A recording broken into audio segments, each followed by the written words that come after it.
Okay, so we can start. Everything we do depends on the kindness of others. All the engineers who work to allow the supply of electricity, all the technicians who have understood how to keep the internet working and so on. Whatever I can offer you is dependent on all the kindness I have received from others. And we depend on the kindness of Pedro for keeping our system running, and the kindness of our translators for making this Dharma flow available in different languages. And with this, we remember the true heart of the Dharma. It is always we and never me. So often we begin with ourselves as if we are some separate entity. But for the support for our life system, we depend on others. This is not something theoretical, it is enacted moment by moment. When we meet together, we are studying and engaging in Dharma together. Your participation and my participation together creates the possibility of having some more clarity. It's not all up to the other, nor is it all up to me. When we imagine, oh, some great teacher can explain everything and give us a blessing, and I got that from them, we are going down the wrong road. Someone can give you a cup of tea, but they can't really give you Dharma. Well, they can give you Dharma words, some Dharma ideas, but as we know, we learn many things in our life and then we forget them. Concepts are useful as tools, but they are not a refuge. We find ourselves in Dharma together by the way we participate. If we read the traditional texts, they write a lot about faith and devotion. But essentially that means availability. Am I available? So many of us have looked many times at the three pot faults. If the pot is upside down, you can't put anything in it. So that's like when we are distracted or we are somehow have no space inside ourselves, not just to receive the teaching, but to apply it.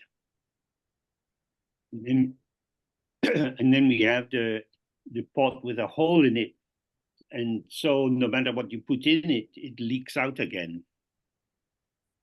And we know what that's like. We have all studied and tried to learn things, but in the moment when we really need it in order to apply it to our life, somehow it slipped away. The third pot fault is to be like a pot that has old rotting food in it. So no matter what fresh food you put in, it quickly gets corrupted. This third fault is quite challenging because the concepts that you require to use in order to maintain your life, to maintain a family or to earn money or all the various things you do, these concepts are very useful in the usual frame of reference. We learn in school that we have to think about what we are reading and studying. We have to develop our own mind. But with regard to Dharma, our worldly thoughts don't help to illuminate the true situation of ourselves. So this brings us to the text, which began with an exposition of the view. Oh, we have been inducted through our family and education and socio-economic cultural positioning to have a particular view of who we are and how we can manifest in the world.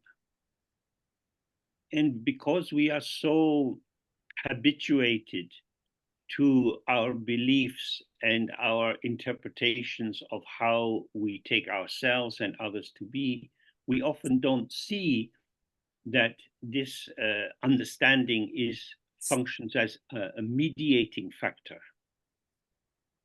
So the basic view of samsara is that my thoughts, my reflections, the application of my intelligence will bring me closer to reality, to what I imagine is the true situation of what is around me and who I am. We don't easily, excuse me, we don't easily see that as I apply my interpretive concepts, I am mediating, I am modifying, I am adapting my appreciation of what is occurring in terms of a pre-established set of values.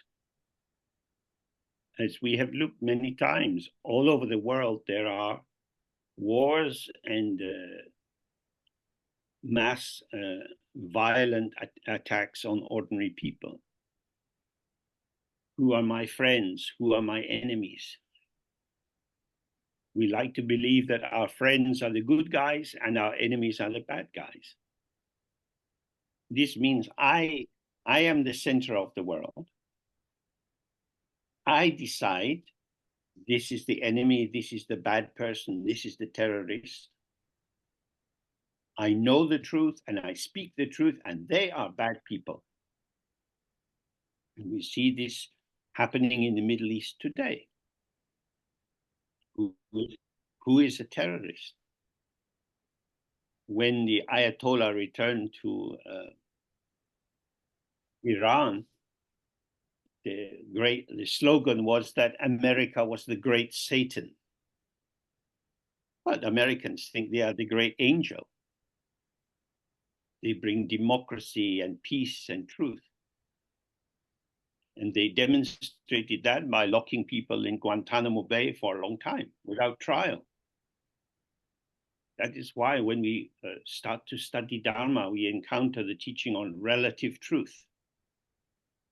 In relative truth, everything depends on where we stand, what beliefs we take as our support.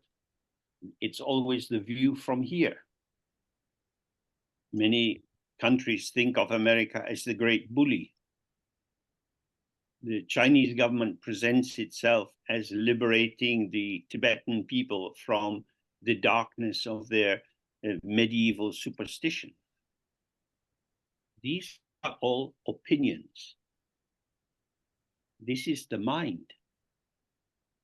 Your mind is a space within which many different thoughts and feelings and memories and plans can arise. We like to believe that our thoughts bring us in contact with the truth of how it is. But this is a false understanding. Our thoughts bring us towards particular interpretations. And depending on our interpretation, we attribute value and say that some people are good and they are rescuing the poor and others are exploiting the poor. So if we really look and see this, we see that what we call samsara, or this realm of ever-changing possibility, this samsara is not a place. It's not some place we go to. It is a mode of interpretation. Interpretation based on a basic assumption of duality. I am me, I am not you. And because I exist and you exist, and I'm not stupid, I know who you are. And that's what we see everywhere in our world. People attributing value to others, lifting some people up, putting other people down. So this is the samsaric view. There, I am a real person living in a world of real sentient beings and real entities. And therefore, the more precise knowledge I have about what is here, the more I will be able to behave in a proper ethical way. So all the many different kinds of Dharma teachings which are available indicate that this is a mistaken understanding. When we say everything arises due to causes,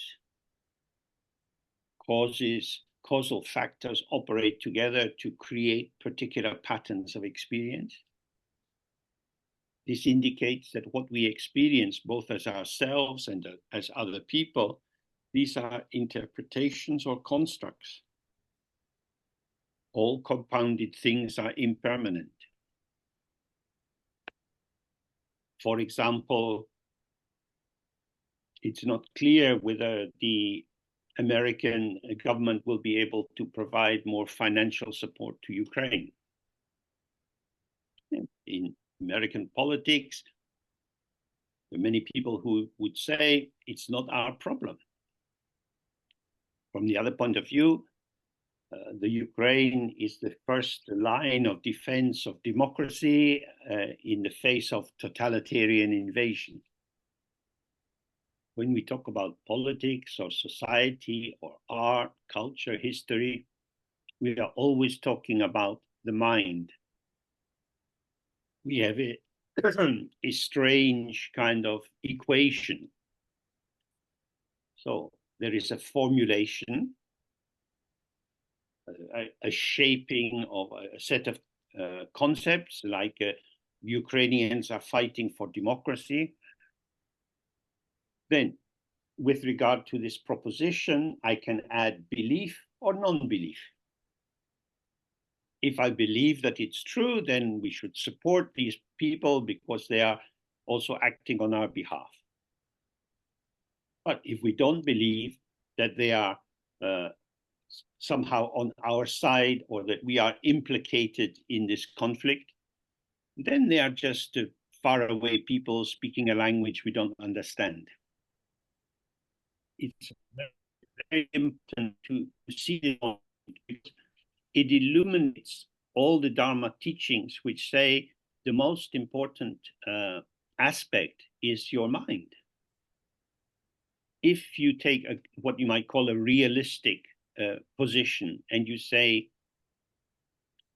real people exist and they exist out there in the world in real places, and I have my opinion about these different people. It means that the facticity of the entity, of the real thing, is there, it's a given. So it's like a noun, it's something. And what we have access is our opinion about these things.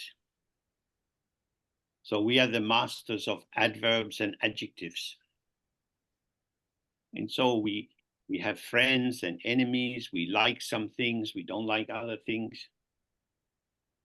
And because the patterning of the contents of our thoughts and feelings are dynamic and are changed by our interaction with the environment, our relation to what we take to be real is in fact unreliable.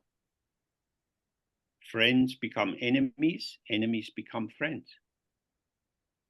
But for the duration of the period in which I think you are my friend, you are my friend.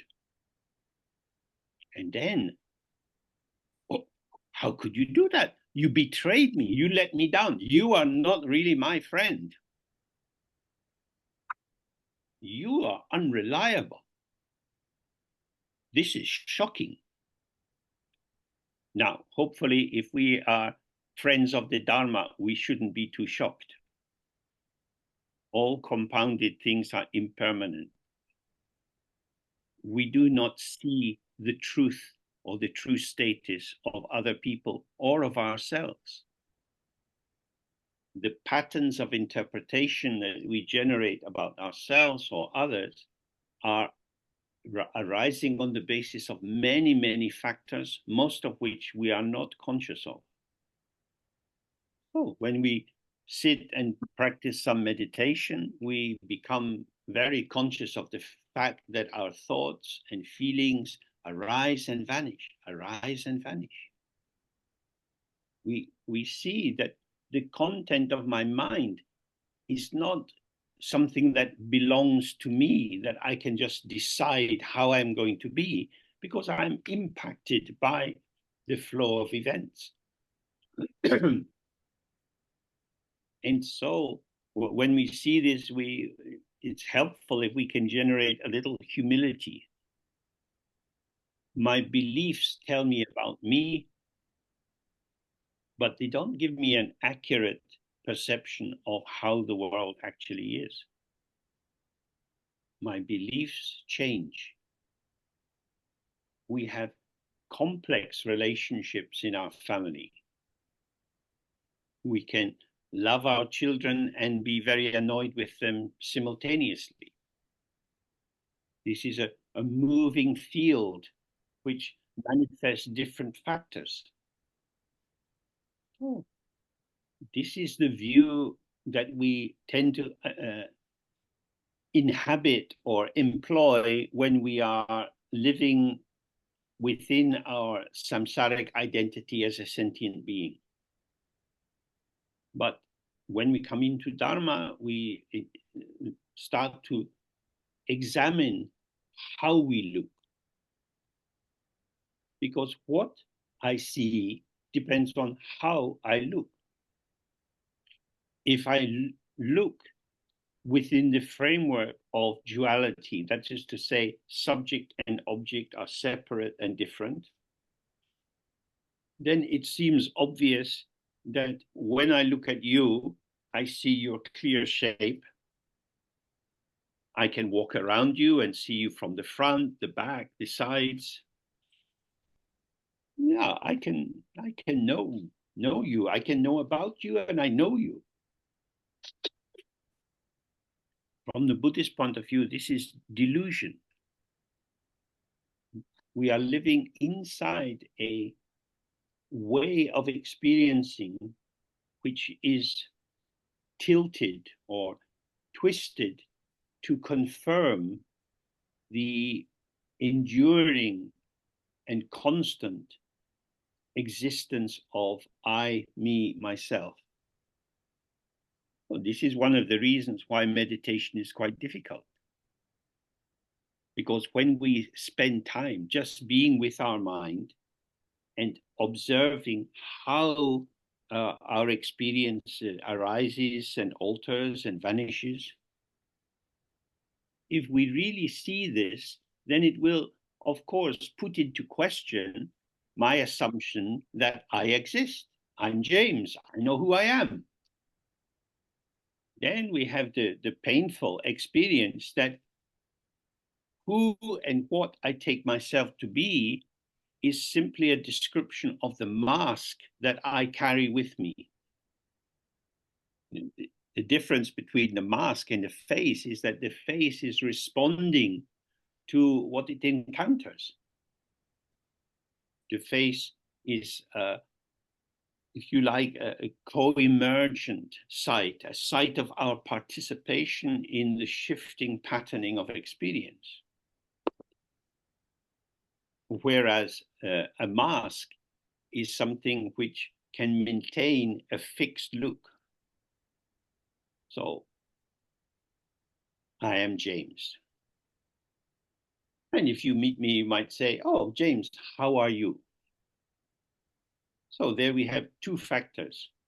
I know you are James, but you, James, have moods and how you are changes. So that's why I ask, how are you today? You are permanent as James and impermanent because how you are shifts. Now, the most permanent thing about me is my name. My name is like a mask. It doesn't change. But my face, my mood, how I am, that is shifting and changing. As long as I live in a reasonably liberal country where I have some personal freedom, I can put on my mask and take it off according to circumstances. I can be responsive and I can be self-determining. I am autonomous. I exist. I am me. On the other hand, I don't feel so well today. I still have a skin rash, and the medication I take for that doesn't let me sleep very well. So how I am is determined by these red dots on my skin. My skin. But I have been invaded by red dots. This rash is colonizing the pure surface of my body. But of course, if I am a Dharma person, then I say, thank you, rash.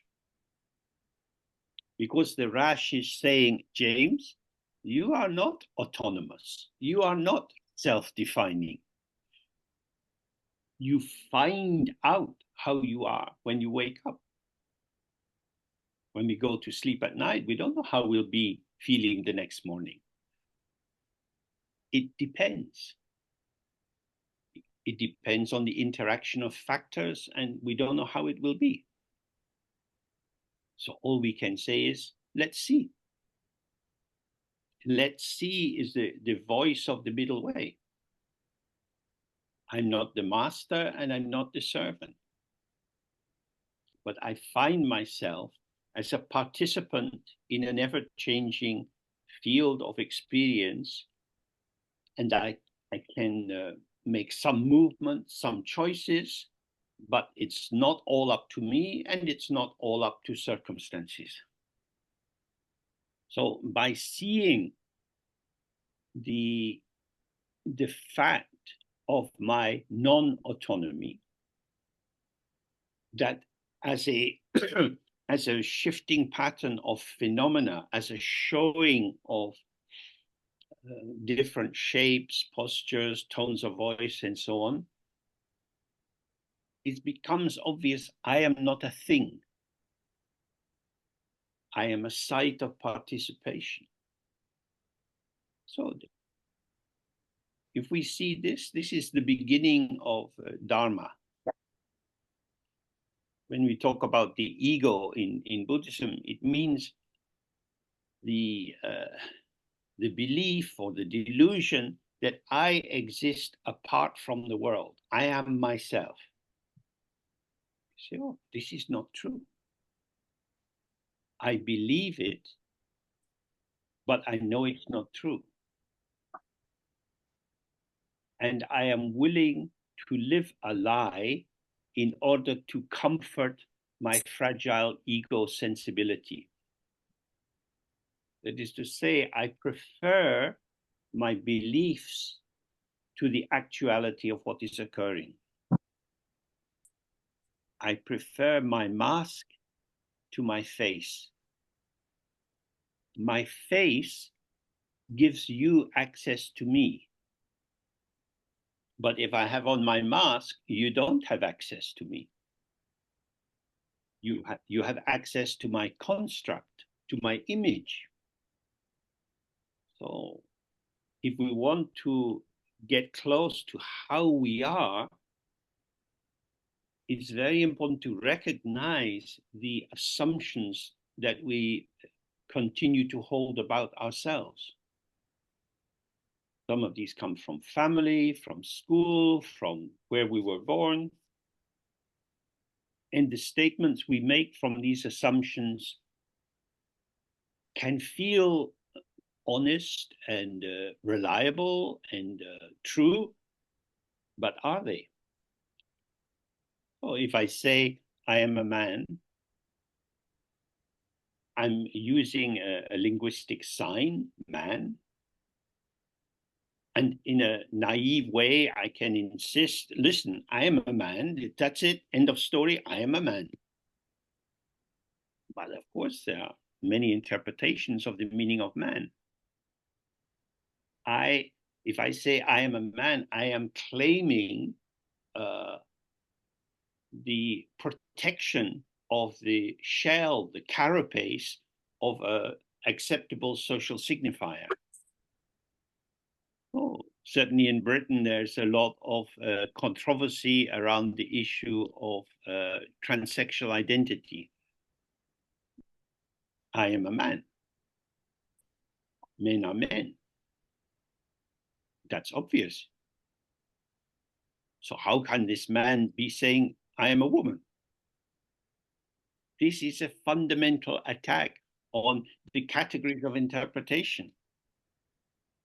And so there are huge resistances which arise on the basis of the proposition that actually gender identity is fluid. So we have to really see, oh, the confidence I have in using signs and concepts to define myself and others is a way, sorry, on you go, is a way of protecting my ego self from the fact that how I manifest is according to many factors in the experiential field. I am a man, but there are many ways to be a man. And in the course of my life, over many years, I have been, if you like, many different kinds of men. So in terms of the category structure of our world, in terms of binary opposition, if I say I am a man, then by definition, I'm not a woman. That is to say that my personal identity as a man is dependent on me maintaining what I take to be the truth of the fundamental opposition between male and female. An apple is not a pear. A lemon is not an orange. A man is not a woman. That is to say, by operating within this structural schema, I can address myself and others as if I had access to some unchanging truth about the situation. There we see why the mask is very protective of the ego, but it is also obscuring of awareness, because awareness is like the face. I'm sitting here in a little room in London looking at the screen. So in a way, I'm talking to myself because I can't really find you. What I access is the mask of your appearance. And on the computer screen, it has your picture and the name underneath. Say, oh, that is that person. That is that person. So we're here. I have to say something. What will I say? I don't know. What would be useful to say? I don't know. You are many different kinds of people. Just look at the real Dharma, James. Give them the true Dharma. But is that the Kajupa Dharma or the Gelupa Dharma or the Theravadan Dharma? These are masks, cultural masks. The monks go out and beg for food every day. But this is not like the beggars we have in London.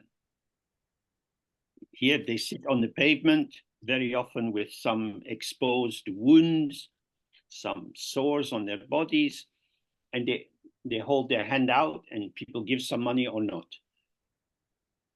It's very uncertain. That is the face. But when the monks go begging, they have their bowl and they are engaged in a choreography, in a ballet of Dharma devotion. So the good householders, mainly the women, have been up preparing some nice food to offer to the monks. Oh, the monks can have some confidence that some good things will go in their pot. They can have that confidence because they are good people. They are practicing holy Dharma, and we should bow to them and say, oh, thank you for your good work. This is the Dharma mask on parade. Because if you already know in advance how it's going to be, where is the freshness? All cultural forms in every culture are choreographies. They are practiced patterns of relatedness. So in this text of Virupa, it's set out in terms of the view, the meditation, the conduct, and then the result. So right at the beginning, in our first meeting, we looked at the view regarding the absolute, the unchanging, and Virupa, this great yogi, said Mahamudra, which means the truth of your mind, how it actually is. This is the equality of samsara and nirvana. It means everything which occurs, whether it's happiness or sadness, holidays or warfare, everything is equal in emptiness. And he says Mahamudra, which is you, each of us, we are Mahamudra. We are the presence of the Buddha mind. And he says it is inherently unborn and completely pure like space. Means when you look for the face, because it is indeterminable, you cannot know in advance how it's going to be. It's unborn. Something appears, and yet it's suddenly changing. It's self-arising and self-vanishing. And it's completely pure like space. Means you can be very sad for a while, you can have a broken heart, and then something happens and you start to feel a bit happier. Maybe you see the springtime blossom and you're touched and moved. And when you were immersed in the sad mood, it seemed to be the truth of how you were. You feel this will never change, my life is fucked, it's hopeless. And that's like having a temporary mask. Listen, don't ask me how I'm doing. I'm in a bad state. Leave me alone. So I'm saying, I'm like this. I'm going to be like this. Leave me alone. And then one day you hear the birds singing more, and you listen. And a little beam of beauty comes in and touches you. And the shard of ice which has stabbed your heart starts to melt. And the mask dissolves. Now you receive more because you're back in your face and you're responding to life. So what he's saying is, you know this about yourself. You know this is true. Now look a little bit more deeply into it. I was really, really sad and hopeless. And now I'm not. That has gone. This has arrived. But this is not forever. This is another transient pattern arising due to causes and circumstances. So nothing I can say about myself is essentially true. But what I say about myself is situationally true. I feel terrible, comma, for a while. For a while. But while I feel terrible because I am merged into that, and it seems to be true. And it is true, but not essentially true. it is not defining anything about me. It's defining my mask of the moment. All of these patternings of the content of our mind, our feelings, our hopes, our fears, these are like clothes, as if we were very wealthy people like Imelda Marcos, and we had 10,000 pairs of shoes. So we put on all these different moods and feelings. In order to wear clothes, you have to have a naked body. Otherwise, you would wear one set of clothes and then put another set of clothes on top and another and another and another, and you become very, very big. So this is the problem of the ego self. Because the ego feels I exist as this. But this is not a fixed quality. It's just the clothes of the day. So the ego is trying to make permanent the factors which are always impermanent. And the key thing is generally we wear clothes as presentation. Clothes are a social formation. The clothes we wear tend to be in harmony with the general way of wearing clothes in our own local culture. But if we didn't have the freedom to wear different clothes, we would be stuck in one particular shape, some particular formation of ourselves. Well, we see that soldiers and prisoners and policemen wear uniforms. We want soldiers and policemen to act on behalf of the people.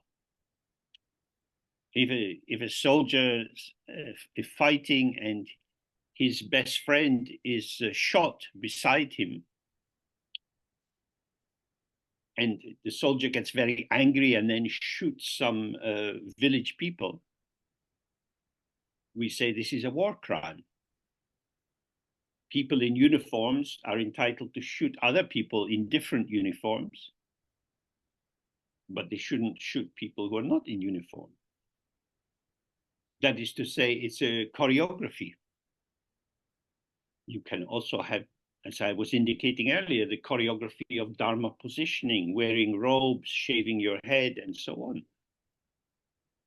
But Virupa is saying, your mind is open and naked like the sky.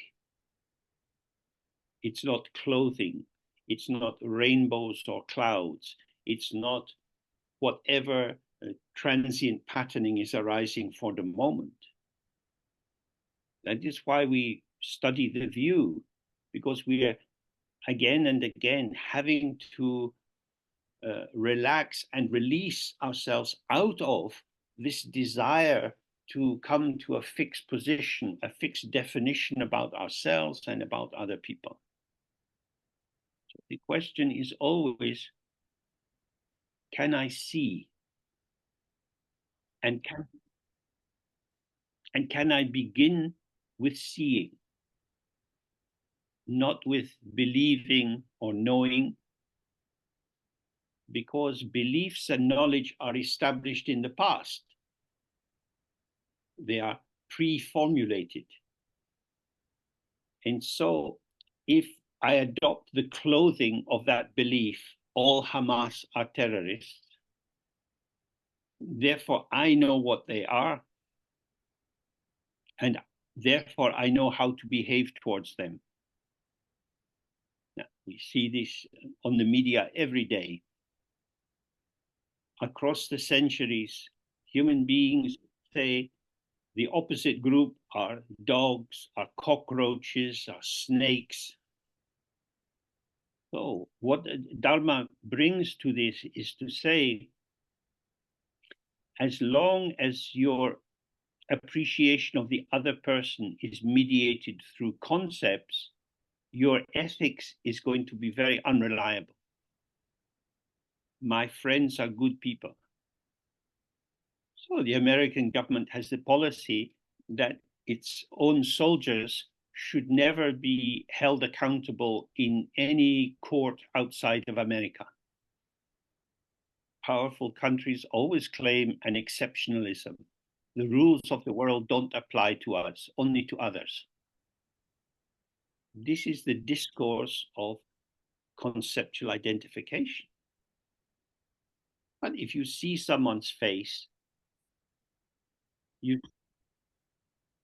see the expression around their eyes. You see whether they are tired, whether they are afraid. So if you capture some of the enemy and you take off most of their clothes and you tie their arms behind them, when you look at their face, do you see their fear? Is your heart touched by their fear? Or do you think they should be afraid because they have been attacking us and they will get what is coming to them? So this is where wisdom and compassion needs to come together. What he's saying when he says the mind is like the sky is you cannot define the essential qualities of any sentient being because their essential quality is emptiness, openness, unbornness, ungraspability. The naked heart, the naked face allows true connectivity. But if I am so clear that I know what you are, I don't have to look at you because I already know. So, as we've covered in previous meetings, the view is to not rely on concepts as the vehicle of truth. And we bring this into our meditation practice by sitting and seeing how the mind is. The concepts in my mind, which are in normal terms, the usual way, as the vehicle of my true knowledge about myself and others, all of these positions and structures are unreliable. I cannot trust the content of my mind. This is a problem. The quick solution to this problem is to become dogmatic. Christians are chosen by God. God has given the land of Israel to the Jewish people. These very inflated propositions become a kind of shield that people can march into battle with. The Communist Party knows the correct interpretation of materialist understanding. If you don't agree with the party, you are an enemy of the people, and so you will go to the gulag. It is very tempting to install a dogma. And what is a dogma? It's nothing but a mask. Communist, capitalist, Buddhist, these are all propositions. So when you sit and relax and you simply present with how it is, we start to see the non-duality or the inseparability of the openness of the mind and the ceaseless flow of what is arising for the mind. The mind is empty and full. What it fills with is temporary patterning of the potential of space. So if I can truly see I am open and empty, I am the presence of radiant space, and this space gives rise to ceaseless patterning, which is not coming out of space. It's not being born into some true substantial identity, but it's the play of the potential of space. Okay, so my mind is empty. That is to say, the symbol for this is the naked body of the primordial Buddha Samantabhadra. He is Mr. No Pockets. So he has nowhere to put anything. Everything is just passing through. So then we come to the crossroads. If I stay naked and open, my potential is for the other. So this is how kindness or compassion flows from the empty Dharmakaya mind of the Buddha. But if we collapse into the self-referential turn of I am for myself, what about me? Then I enter into the world in order to optimize my own benefit. So this is the heart of our practice. Can I truly, through the Guru Yoga in Dzogchen style or in the Tantric style, can I truly see that my mind is not different from the mind of the Buddha? In this open, empty mind is even, peaceful, satisfied, without need. It is whole, it is complete, it is Dzogchen. The truth of our face is that it is empty. That is to say, I don't have one fixed expression. The unbornness of my face is the same as the potential of my face to respond, to be co-emergent with the field. Then we can live the truth of the three kayas, the three aspects of the Buddha. But if I hang on to the idea that I exist as someone, I am like this, I know who I am, I know who you are, then these fixed beliefs and fixed positions will keep us captured in our dualistic consciousness so that we don't awaken to our own unborn awareness. Now, both possibilities, openness and closure, are there in the unborn mind itself. It's not that open is much better than closure, because they are inseparable. My mind is open, and it is like this, and like this, and like this, and like this. I have no fixed expression, and so I have 1,000 expressions. The absence of fixed expression is wisdom. The fact that we manifest thousands of expressions, that is kindness or compassion.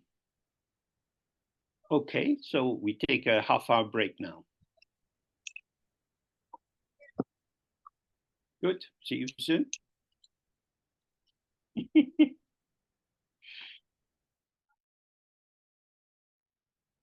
Okay. So Pedro had put up a notice to the translators to remember to record. So I was giving you a brief summary of the view, and then I'll say a little bit, just a brief summary of the meditation, and then we move on to the conduct and the rest of the text. And it is very, very important that if we're doing a Mahamudra or Tantra or Dzogchen, that we are very clear about what we are doing and why. Each of these is like a dance. If you're going to do salsa, you don't make the same moves as in tango. There is an integrity to each patterning. So the basis of our orientation is that our own mind, including our own everyday mind, is ungraspable. And it's ungraspable in two ways. Firstly, because it's empty and you can't find anything to grasp. And secondly, all the phenomena which arise quickly vanish by themselves and so are ungraspable. Well, then he says, in terms of the practice of meditation, a phrase like "this is dot dot dot," that is like this cannot be applied in the space of the empty phenomena of the mind. So he says, and so within it, there is no duality of meditation and something to meditate on. It means that maybe when you were a child and you were learning to ride a bicycle, you had little training wheels on either side of the back wheel. So when we sit to meditate, we think, okay, I've got some time, and we go and we sit on the cushion, and that activity is like the training wheels. I am going to meditate. But when we sit and relax, who is meditating? Of course, you can answer that question simply as I am meditating. But that's the mask. I look and see no one is meditating. And yet I am meditating. So always we have to be very attentive to the interpretive move of either or. If it is this, it's not that. But what we see with the meditation is both and. The mind is both empty and full together. Just like as we've looked many times with the Heart Sutra, form is emptiness, emptiness is form. A thought is empty. It's there, it's undeniable, something is arising, but it's not something you can apprehend or take hold of. It's not a thing. So this is the simple truth of how it is.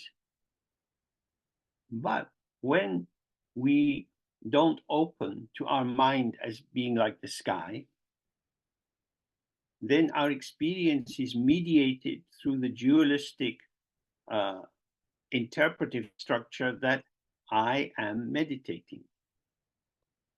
I am doing this. I am the meditator. This is a proposition. In general terms, especially when you're a child, you're always being told, take responsibility for your action, get your school bag ready for tomorrow morning, and so on. And year by year, as you get older, you take on more responsibility. I am the agent, I am the doer.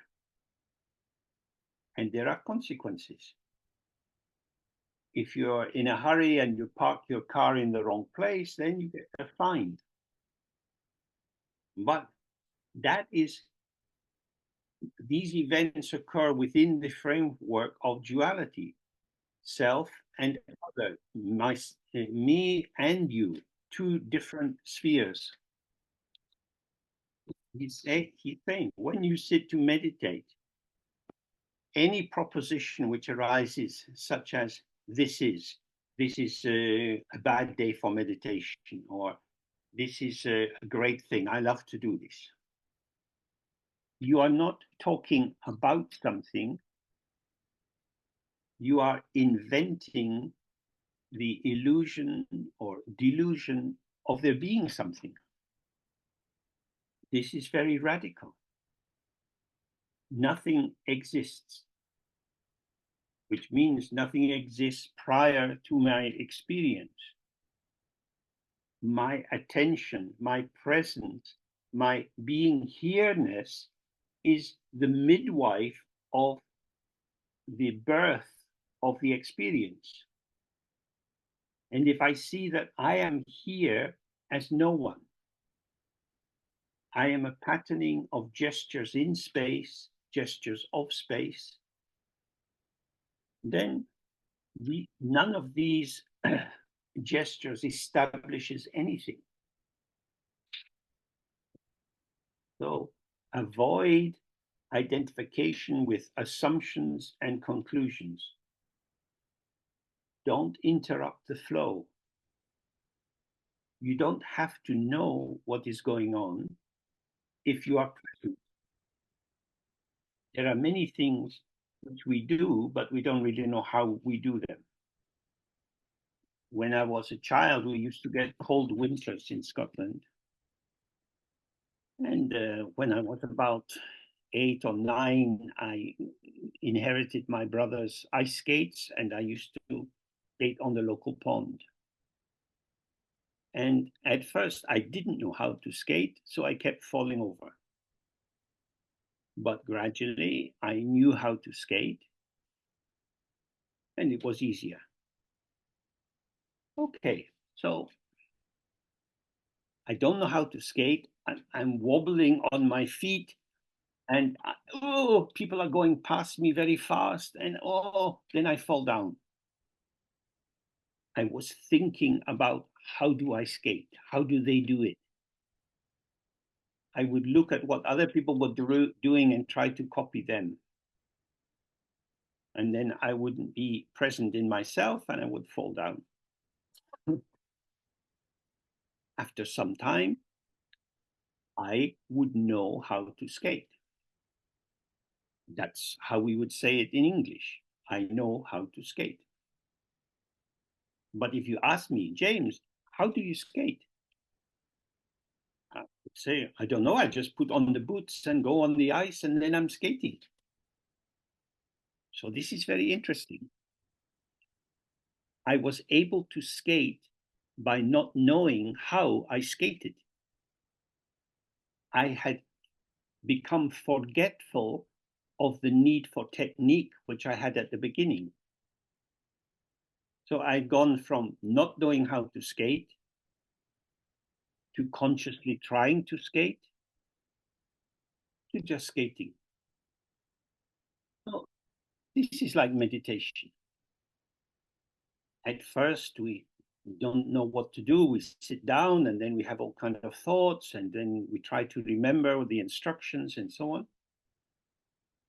And then gradually it becomes easier to relax into the state of meditation. And gradually me and my project of meditating become closer and closer together until there is just meditating. And in that state, no one is meditating. Of course, I am meditating, but not as an agent making meditation happen. I have allowed meditation to flow through me as me. So that's what he says. Rest unwaveringly in this state without thoughts of existence or non-existence. Don't try so hard. Then he says, emptiness, unborn, beyond intellect, and free of extremes. He says, with all such mental creations, you will not settle in the truth of how it is, but will be far away. That is to say, at first, the meditation instructions are like clothes you put on. Now you're sitting to meditate. You are directing yourself according to these rules and regulations. I am thinking about how I'm doing. He says, don't do this. It's normal for you to do this. You have been trained to do this in your whole education, but please don't do this. So these meditation instructions or concepts, they can appear like a bridge which is taking you across and into meditation. But actually, when you see the bridge going from one side of the river to the other, it's both linking the sides and it's highlighting the separation. I have to remember how to do this in order to do it the right way. if you listen to your own mind in these moments, you can see, oh, I am being artificial. I am striving to make it happen the right way. And he says, no, it is intrinsic. The mind is like the sky. It's open. You don't make it open. It is open. So find yourself in the intrinsic openness of the mind. Oh, this is difficult. My capacity, my competence, my skill, my agency. This is what I rely on to function. These skills are the currency of samsara. But we don't want to rest using that currency. But if I don't try, it won't get better. It feels like this. I have to do it. I have to be responsible. Just enter into the space and get out of the way. You're at a party. There's one of the rooms has people dancing. Go into the dance room. Don't try to dance. Receive the music. As the music flows into you, your body will flow into the music. So this is meditation. Open into the space of the mind, the unborn space, and then the movement, the non-dual movement of the mind will be you. So now we continue with where we ended last time. We are concerned with the third aspect of conduct. This is on page 7 of the English, and the section 3, the second part of section 3 on the pathway of conduct. And again, he's saying, stay with the ground or the basic openness. If you try to make it happen the way you want, you're going to get in a mess. He says, all unpleasant and adverse situations are true attainment. Because these negative or adverse situations clarified a yogi's experience. If you want good meditation experiences and you want to avoid bad meditation experiences, then you are on the path of construction and artificiality. So you're sitting on your cushion and your mind is a mess. And you think, I'm not meditating, I don't know what I'm doing, this is ridiculous. What is happening? The devil is whispering in your ear. Don't go here, go to my country, it's very nice, everyone is happy there. Do something, make it different. Remember, Jesus was in the desert for 40 days. And the devil says, oh, you can jump off a mountain. You are the Son of God. You won't be hurt. You are the one. You are the man. Jesus keeps it simple. So that's the instruction here. Good meditation comes, bad meditation comes. Happiness comes, sadness comes. Just stay open to whatever comes. It's not about pushing what you take to be the negative away. You don't have to disidentify, but also don't merge into what is occurring. Don't identify with the occurrence of the moment. Sometimes people send me questions in the email. Oh, I'm getting this kind of vision or this kind of experience. What does it mean? What does it mean? I don't know. That's what's happening for a while. Sometimes I like to eat a lot of biscuits.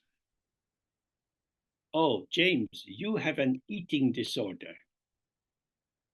This is very bad. You need some help. No, I need a bigger packet of biscuits.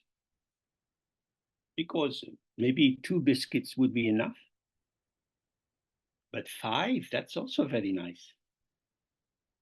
And then 10 biscuits with a milky coffee.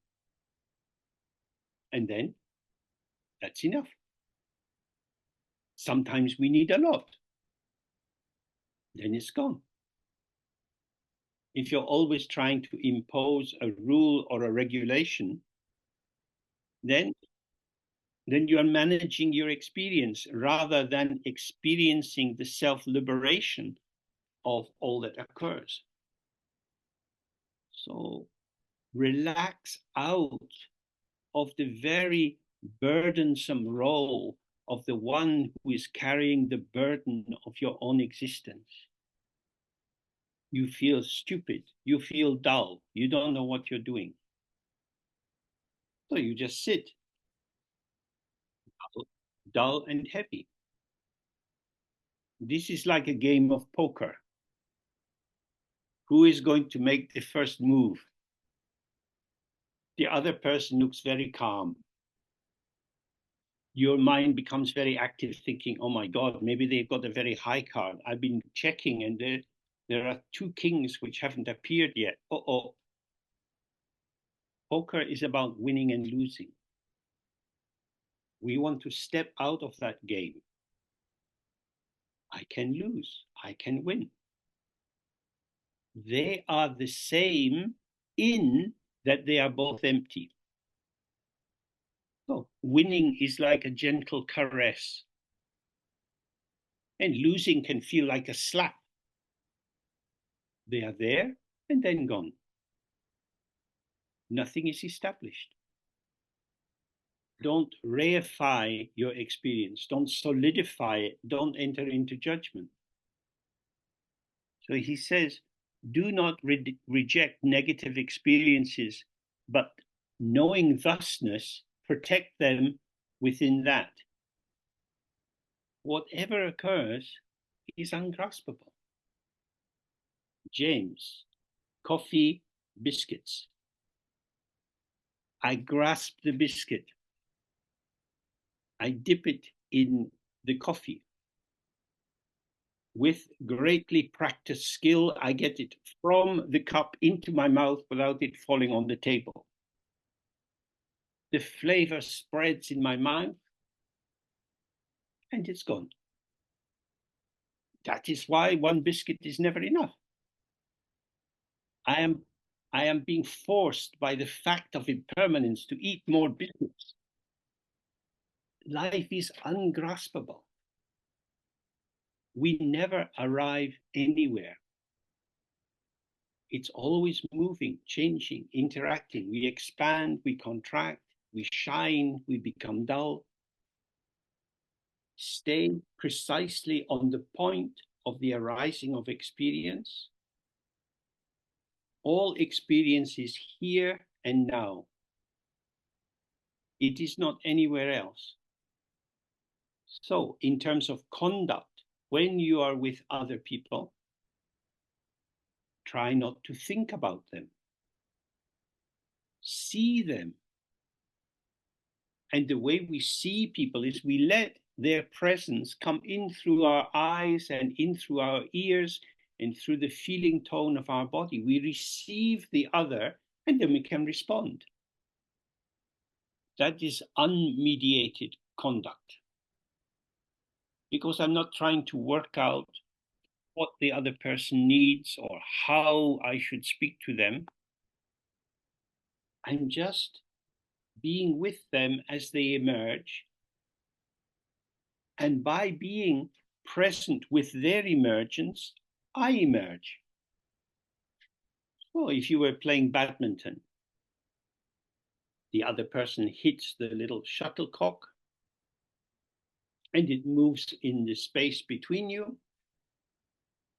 and you have your eye on it, and your body moves in its direction. You don't have to think, what shall I do? The shuttlecock is showing you how to respond. You have this racket in your hand, so it looks like you are the boss, you are the master, you're going to hit it. But actually, the shuttlecock is the master because you are the servant, you're running around trying to catch it. And this is how we relate to people. It's a conversation. We listen, that is to say, we receive and we respond. We are attentive to the other. So in that sense, it's as if they are the boss, they are on the stage, and I'm in the audience receiving how they show. And then I respond. I don't have to think about what will I say, because it's like the tide going in and the tide going out, or breathing in and breathing out. There is an elliptical turn. The breath comes in, pause, and goes out. Pause and comes in. Now, you could say there are two aspects here. There is breathing in and breathing out. But actually, it's a seamless flow. You speak and I listen. I speak and you listen. My speaking follows my listening. Having received you, like breathing in, your words come into me. Now I breathe out, I respond to you. So in the Mahamudra tradition, this is called Sahaj. This is the immediate co-emergence of the aspects of the field. And because of the non-duality of self and other, when I don't triangulate our connection, that is to say, when I don't have the sense you are there, I am here, and I am thinking about what is happening, when we let go of the need for the third aspect, the response flows. If you are going, sorry, if you're going to play with a 3-year-old child, they're just playing, they're in play. You have to be with them as they play, and then you will come into the play. They don't know what they're going to do. They are swimming in the ocean of play. And the issue for the adult is to get off the beach and get into the water. On the beach, you have solid information under you. You know what to do. But when you're playing with a small child, there's a lot of potential. And the play, in one moment, you're playing with dolls and maybe singing some little songs together. And then the doll is thrown down. The child is bored. So now we do something else. You have to let go. If you want to stay in the play, you can't be thinking, oh, but I didn't finish singing the song. I want to do that. That is to say, connectivity is the never-ending interruption of the trajectory of your desire. In order to stay in the game, you focus on the game. You're in the game. So that's the same, that's the general approach to conduct. How shall we behave? What shall I say? Maybe you meet a friend and their mother has just died. What will I say? We can't know. But you see their face. You see how they are breathing. It's not hidden, it's in front of you. Expression, posture, breath. They are maybe very quiet. You feel you should say something. That's you. You are introducing something into the meeting which is not relevant to the meeting, which is to be with somebody who is hurt. When we feel we have to do something, we often say things which are, in a formal sense, okay, but not very helpful. You might say, oh, I remember how sad I felt when my mother died. What use is that to the other person? You're giving them something to think about, to relativize their current experience. It's not a problem to be solved. Death is not a problem. Someone dies, and there is a whole host of different, often conflicting emotions which arise. We don't have to try to work out the right thing to say. Otherwise, you go up in a little helicopter and look down with this panoramic vision, and then you know exactly what to do. But that is artificial. If we stay with the situation, we respond through our embodied presence in the situation, as part of the situation. Oh, if I am with you, then the starting point is we and not me. And from this being with, something arises. But if I start from a place of separation, then I become filled up with my thoughts and feelings about you and what I imagine is your situation. So in these Dharma texts, when it talks about inclusion, when we talk about Mahamudra, it means everything is here right now. All that you need is here. So you're sitting, you feel a bit embarrassed or uncomfortable. Mm-hmm. There is a silence. You feel a bit uncomfortable. I should do something. When you recognize that occurring, relax into the unborn mind. When you get anxious and you worry, then in that moment, it is as if you separate form and emptiness. You're not simply open being with the other, but you're thinking about the other. And this separation creates a kind of perspective which supports you developing different thoughts about what I should do. Concepts can be useful when they are needed. Just as in the kitchen, you have many different utensils for doing different kinds of cooking. Some interactions with other people require quite a lot of concepts, and some don't require any concepts at all.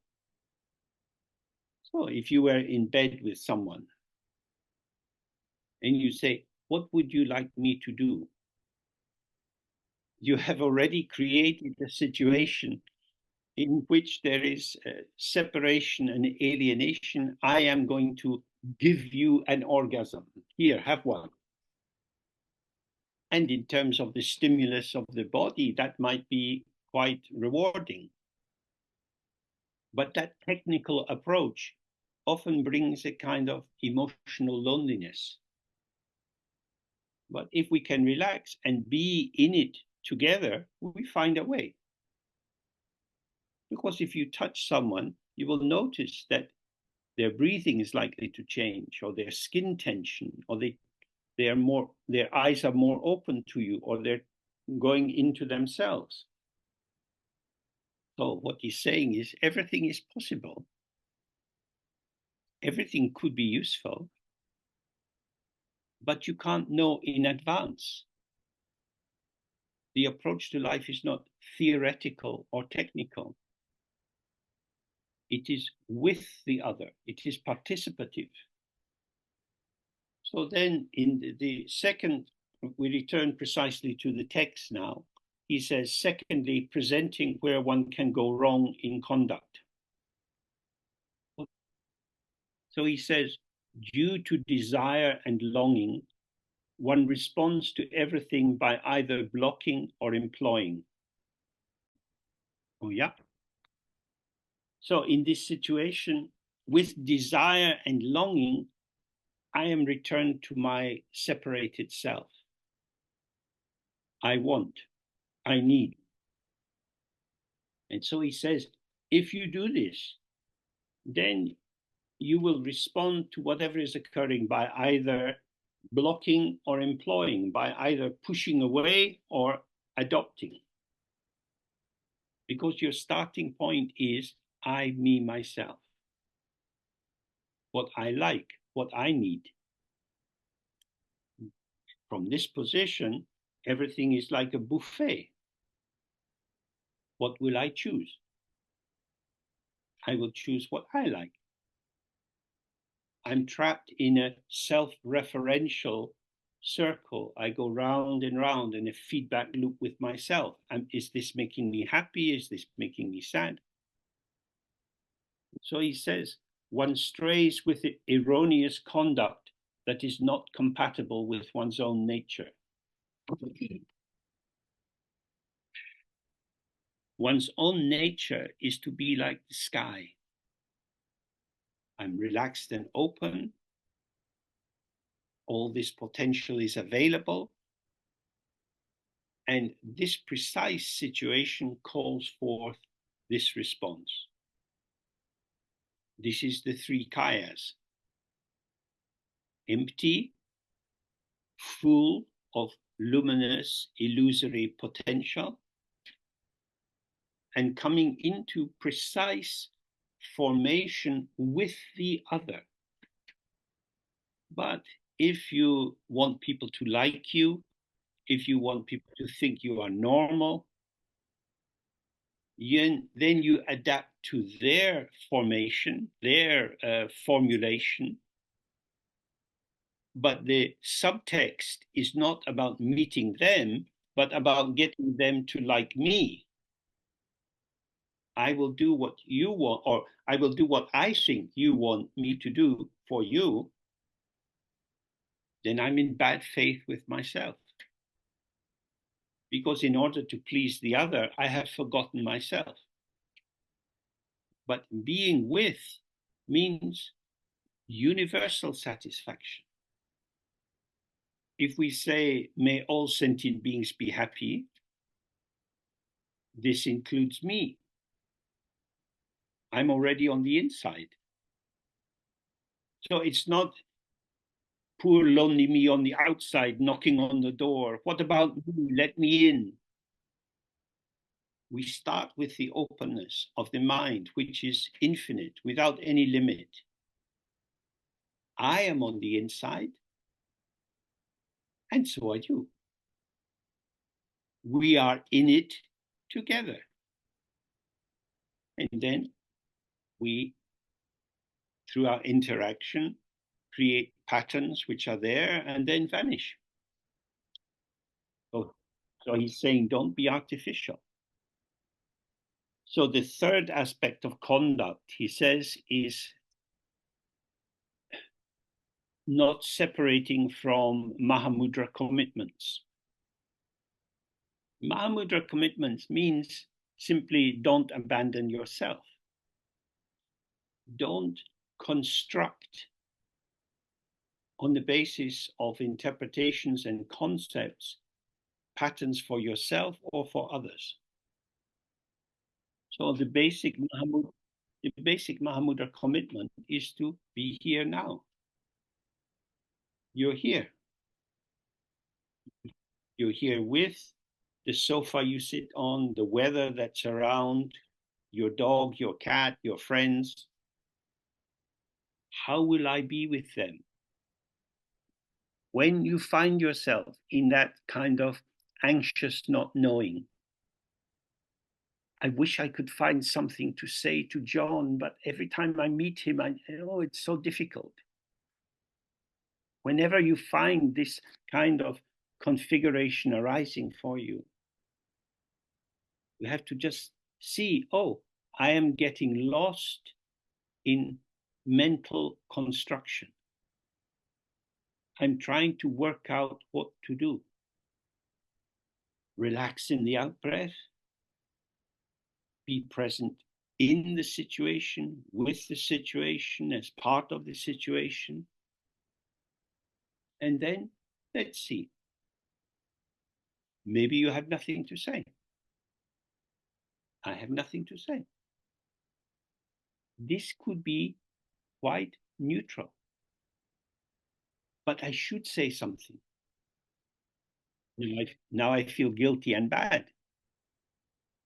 I can't find anything to say, but I know I should say something, and I'm sure they're thinking something negative about me. I'm abandoning them, blah, blah, blah, blah, blah. Oh, he's saying, don't enter into reliance on mental activity unless it is necessary. And you won't know whether it's necessary by thinking about the situation, but only by opening to the situation.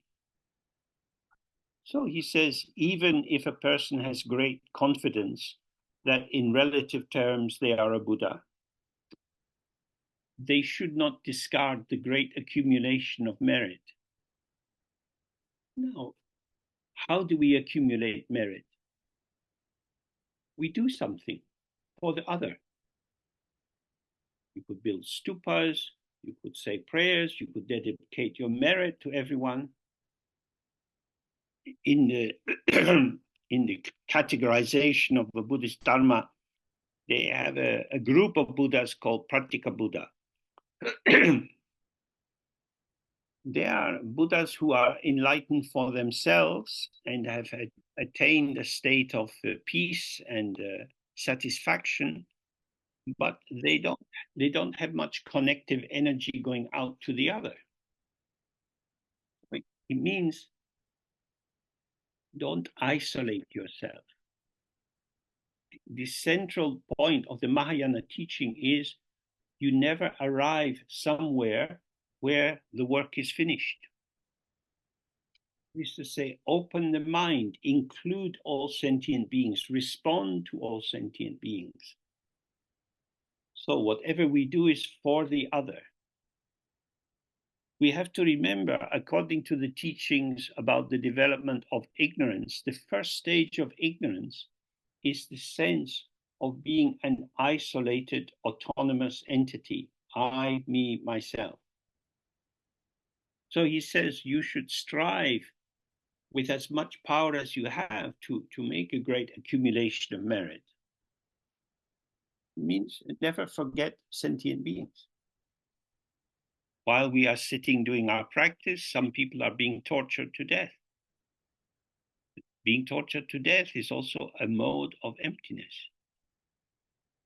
So don't go into anxious reactivity, but also don't go into an avoidant quiescence, but stay connected.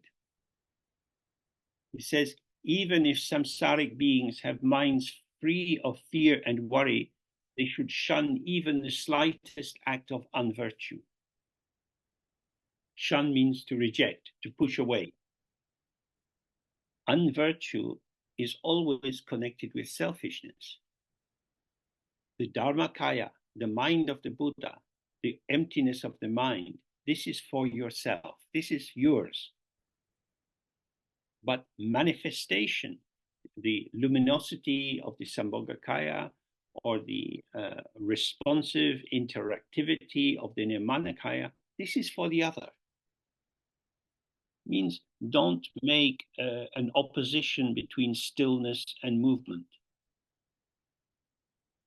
So you're calm, and there is an event, you can respond to the event without losing the calm. Because if you become worried and anxious, it tends to bring a self-referentiality with it. So we respond in emptiness as emptiness. And then he says, don't be complacent. Even though all phenomena are empty and free of extremes and pure like space, you should root out all limiting desire and aversion, grasping and clinging. So what he's saying here is don't cheat yourself, don't deceive yourself. Don't take a concept and believe that knowing the concept is the same as living the experience. So if you really want to get rid of desire and aversion, rest in the unborn openness of your mind. He says, even though you have awakened to the truth of the great, direct, limitless essence of all phenomena, until you have attained stability, you should keep your experiences and insights secret from others. If you want to keep everything fresh in your life, keep it in emptiness. But if you have some good experiences or some clear insight, if you build on that, and especially if you tell other people that you think you're making some progress, it will solidify and objectify this ungraspable experience. It means don't use Dharma to make yourself a special person. We eat and shit, we drink and piss. We have ordinary life. We are ordinary, not special. We are ordinary in a world where the ordinary is special, but we are also in a world where the desire to be special is very ordinary. And he says, even though you have awakened to the ultimate non-duality of self and other, in relative terms, you should concern yourself with the great value of benefiting sentient beings. Now, if you follow the tantric path, you should get an initiation to do any of the visualization practices. Well, we go to someone and say, please, great holy person, please give me this initiation. And they kindly benefit us by giving us this. That is helpful, but it's in the safe realm of choreography. When you read the text for giving initiations, you know where to ring the bell and when to recite the mantra and so on. But in ordinary life, how should we benefit people? Naked helping is helping others from not knowing. If you are singing in an opera, you have the score, you have the orchestration, the conductor, you practice, you know what to do. So in formal ritualistic practice, you can know what to do. If you have a child who is being bullied at school, what should you do? It depends. Depends on the school, the teacher, whether your child is provocative or not. It depends. We don't know. Let's see. There is no magic formula for the fresh arising of experience. So he's saying something very radical. Of course, reciting mantras and going on pilgrimage, this is also important, and dedicating the merit. But if you go to the shops and you see a homeless person in the street, if you talk to them, how long will you talk to them for? If you give them money, how much will you give them? If they're hungry, will you get them some food from a cafe, or will you take them home and cook for them? This is life. This is improvisation. Nobody knows the right thing to do. But But what you can see is whether you are in bad faith with yourself. Your anxiety might block your compassion. So he says, even though you have the great confidence of not looking to another for guidance, you should carry your most kind guru on the crown of your head.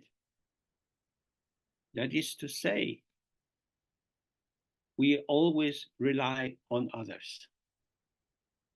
Even if you feel your mother never cared for you, she carried you for 9 months. She got stretch marks. She needed stitches. She might have had a prolapse. She did something. She did something for you. Gratitude is how we weave ourselves into the world as part of the world. So he says, even if you are very competent, even if you seem to know exactly what to do, remember gratitude. Keep your guru on the crown of your head means I receive so much from someone else. I am not self-made. I am not living in an egg. I live in interdependence. So he says, be careful that you don't arrive at some solid, secure place. Just as we looked before with the pulsation of breathing in and breathing out, we have received kindness from many people, and we offer kindness to many people. We are articulated in this system of reciprocity. Love means being interrupted. Whatever plans we have, other people's needs interrupt them. Children get sick, so you can't go to work, so you have to say something to the boss, and the boss is upset with you. We have to work with circumstances. So, having respect for those who have helped us and having obligation to protect all sentient beings, we remain as a movement in the field of movement. So this is the essential point. Remember, Dharmakaya, open and empty, is for you. And the movement which moves within the space of the Dharmakaya is for the other.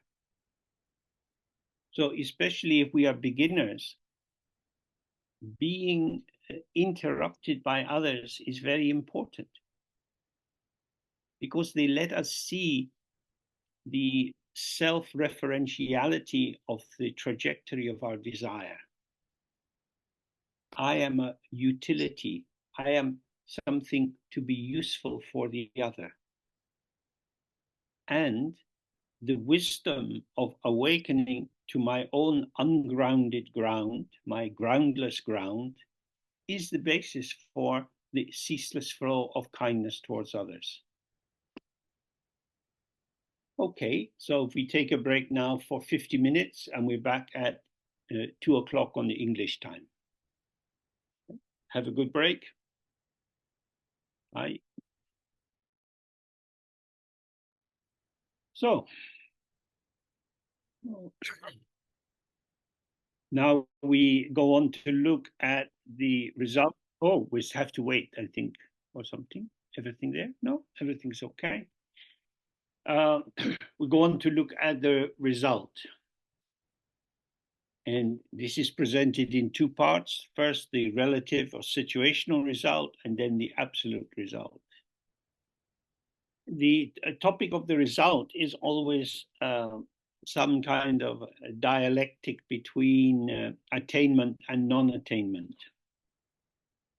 So, for example, somebody might feel a bit lost and confused about who they are, and they go for psychotherapy. And after some months or years, they think, oh, now I really feel like myself. This is who I am. So who were they before? They were themselves imagining they were not themselves. If they were not themselves, then who was not themselves? My not self is sure that I'm my not self. But now I know I am myself. I have arrived in me. This kind of nonsense makes good pension plans for people like me. So what he's saying here is, from the very beginning, your mind has been inherently pure, naturally pure. But due to the benefit of all the practice I have done, I now see my own purity. Sounds good. Oh, I've made some progress. Because now I see. I got something. As soon as we think that, we lose it. There is nothing to get. It always is what it is. But if you like, the problem is the non-integration of the imagination with the field of phenomena. In Britain, it's very important for all girls of 2 or 3 or 4 to have a princess dress made with some nice chiffon and little petticoats underneath, and they can flounce about. And they might even get a tiara and a little stick with a star on it, a wand. I'm a princess. Yes, you are a princess. And you're not a princess. So that's our situation between relative truth and absolute truth. We are a Buddha and we are a person. So the bit of us which is a person, does it have to try hard to be a Buddha? But even while you're being a person, you're still a Buddha. The open ground, which is the source of all Buddhas, is there from the very beginning. So even on a bad day when you feel terrible and hopeless, am I a Buddha with a headache? Can Buddhas have headaches? I thought they were perfect.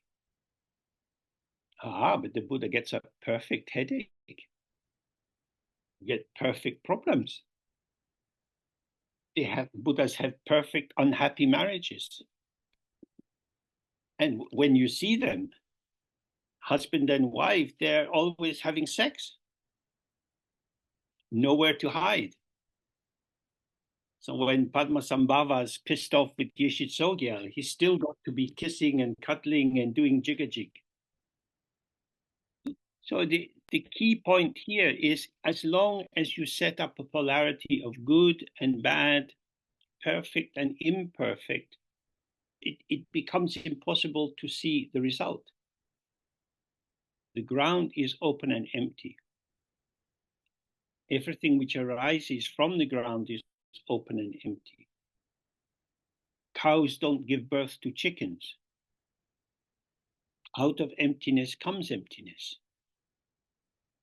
But just as this small girl can imagine she's a princess, we can imagine we are a sentient being. And when you're a princess, you want to forget you're just a little girl. How can I be a girl and a princess simultaneously? So this is the central insight of all the Buddhist teachings. Form is emptiness. Emptiness is not other than form. Buddhas can manifest sentient beingness. Sentient beings are manifestations of Buddha. How is this possible? Because sentient beings are illusory. It's not that it's an illusion that you are a sentient being and really you are a Buddha. But when you see the illusory nature of being a sentient being, you become a Buddha. It's not that we have to stop being sentient beings. Remember, it's not about merging into something and saying, I'm really a sentient being. Nor is it about rejecting being a sentient being.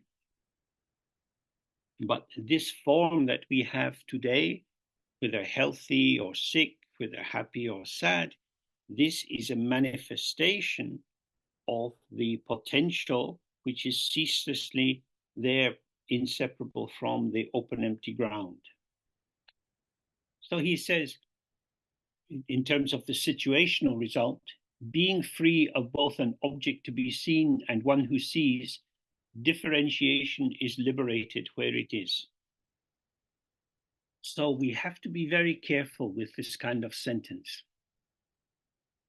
Being free of means not being fundamentally altered by. In some previous presentations, I've given the example of the window. When you see that you have dirty windows, the glass is not dirty.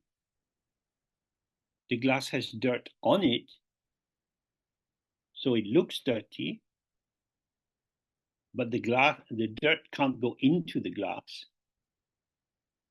So the glass is free of dirt and covered in dirt. You don't need to take the dirt off the window for the glass to be clean, because the glass is always clean. If the glass was really dirty, you couldn't clean it. If you write something with an ink pen on a piece of paper, you can't wash the ink out because it's absorbed into the paper. So when he says being free of both an object to be seen and one who sees, means that the clarity of your mind is like the glass window pane. And different formations of dirt arise and, as it were, sit on top of it. But when you're sitting in a meditation and a thought arises, I'm tired, or I'm bored, or I need to go shopping tomorrow, the thought has gone through your mind, it is gone. It doesn't mark the mind itself, but it can hook the thought, I need to go shopping tomorrow. And this hook pulls in other thoughts, like I need to check what's in the fridge. I need to think, what do I want to cook in the next couple of days? So on the basis of this thought, another thought comes, and another thought comes, and another thought comes out. Now there's so many thoughts, but each thought is arising and vanishing, arising and vanishing. It's there, it has a form, and the form has an impact. We are not dead. We have feelings, we have hopes and fears. Our life is rich and multi-textured, and yet it's gone. So moment by moment, we have these wonderful formations with so many flavors, and then gone, and gone, and gone. So he says differentiation is liberated where it is. I think about you. This means I think about myself, thinking about you. Thinking about you is not the same as thinking about me. These are two different thoughts. And yet they dissolve by themselves. They are different in appearance, but they are not essentially or inherently different. So this is illusion. On a hot day, you drive your car, you see the water shimmering on the road. As you get closer to this water, it vanishes. You don't need to make it vanish because it's not real. But it was there.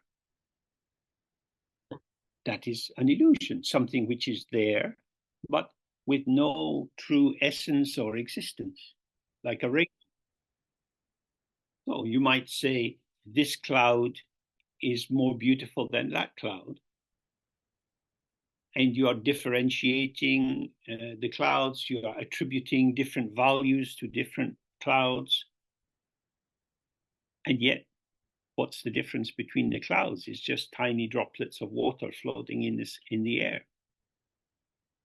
The cloud is form and emptiness. Because it has form, you would be crazy to say there is no cloud. But if we see that the cloud has no inherent existence, no self-substance, then it offers no basis for comparing and contrasting with other clouds. So you might say, oh, look at that cloud. That's the best cloud. It's so beautiful. That is a falsification. Because what you really say is, I like this cloud more than that one. My cloud is my mind. That is the best cloud. That's my mind saying that. Someone else can disagree. That is the best cloud for me. So that's what he's saying. The object to be seen and the one who sees, these don't create anything real. So if you go to the theater and one actor with a fake gun shoots another actor and they fall down dead, no one has died. There is no murder. But we saw a murder. The truth of the murder is our belief in the murder, which depends on the skill of the actor, the quality of the script, and the willingness of the audience to believe in the drama. Then you get a shock. Oh, something happened. Some illusion happened. It feels real because I believe in it. So what he's saying here is, if you don't invest reality, if you don't imagine reality into the situation, you can directly see the arising and vanishing of everything which occurs. So then he says, eliminating the one who does the practice, there is freedom from all striving at accomplishment. So as we looked earlier, when the child is just playing or the adult is just dancing, there is no one doing it. Because the dancing or the playing doesn't arise from the self. The self is something added on to what occurs. It's an organizing or interpretive concept.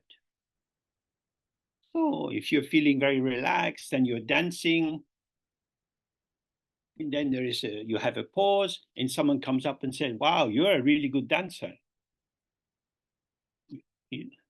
What does this mean? It's undeniable that there was dancing, but because you are at one with the music and the dance, there is no dancer. So the compliment coming from the other person somehow freezes you in the moment into an objectified form. You are a person who is good at dancing. So earlier he was saying in the text, don't tell people about your experiences, because it feeds into an objectification. And that creates a false sense of stasis or an enduring property. So when you relax into the space and your response arises through your participation in the immediate connectivity of the space, then in this immediacy, there is freedom from all striving at accomplishment. So again, in ordinary language, we say practice will help you to improve. But from this point of view, from this view, practice makes it artificial. I've been trying to meditate in this way, but it doesn't seem to work.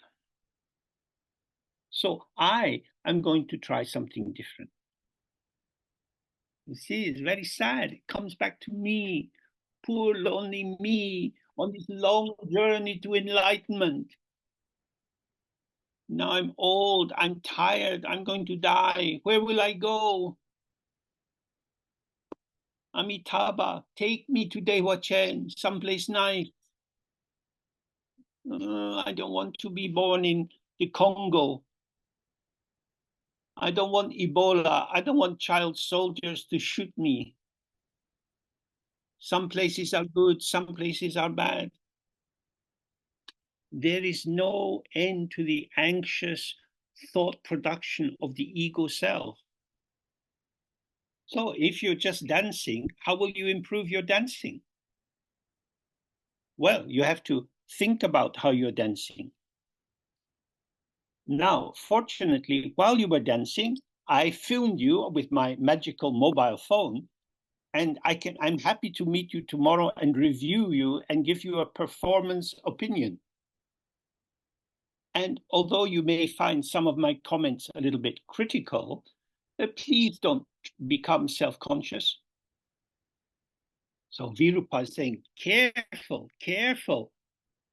As soon as you enter into this domain of subject and object, good and bad, right and wrong, it's like a labyrinth. You cannot think your way out of it. And he says, discarding the result that can be gained, one is liberated from all hopes and fears.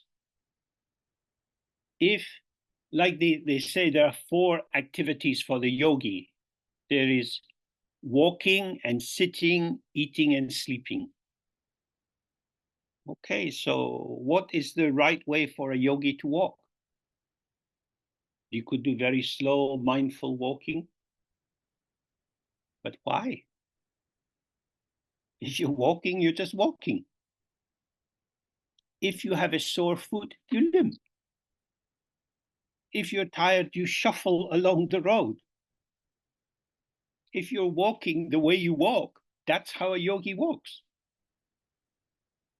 Personally, I have no direct experience, but presumably some dakinis, they also walk with 4-inch high heels. That's how they walk. Sore feet, but at least my bum looks good. If that's how you walk, that's how you walk. Means don't turn yourself into an object. Don't give yourself a performance review. Stop evaluating yourself. Relax into the spontaneity of your non-dual participation. So the result to be gained is always something projected into the future. I could do better. So in the Dzogchen lineage, the founding Buddha is Samantabhadra, always good. So if it's always good, it's not about making improvement, it's just going to be different. And so how we manifest in the world depends on circumstances. I am not doing it. I'm not in the background pushing my life out into the middle of the room. I am the flowering or the blossoming of the interaction.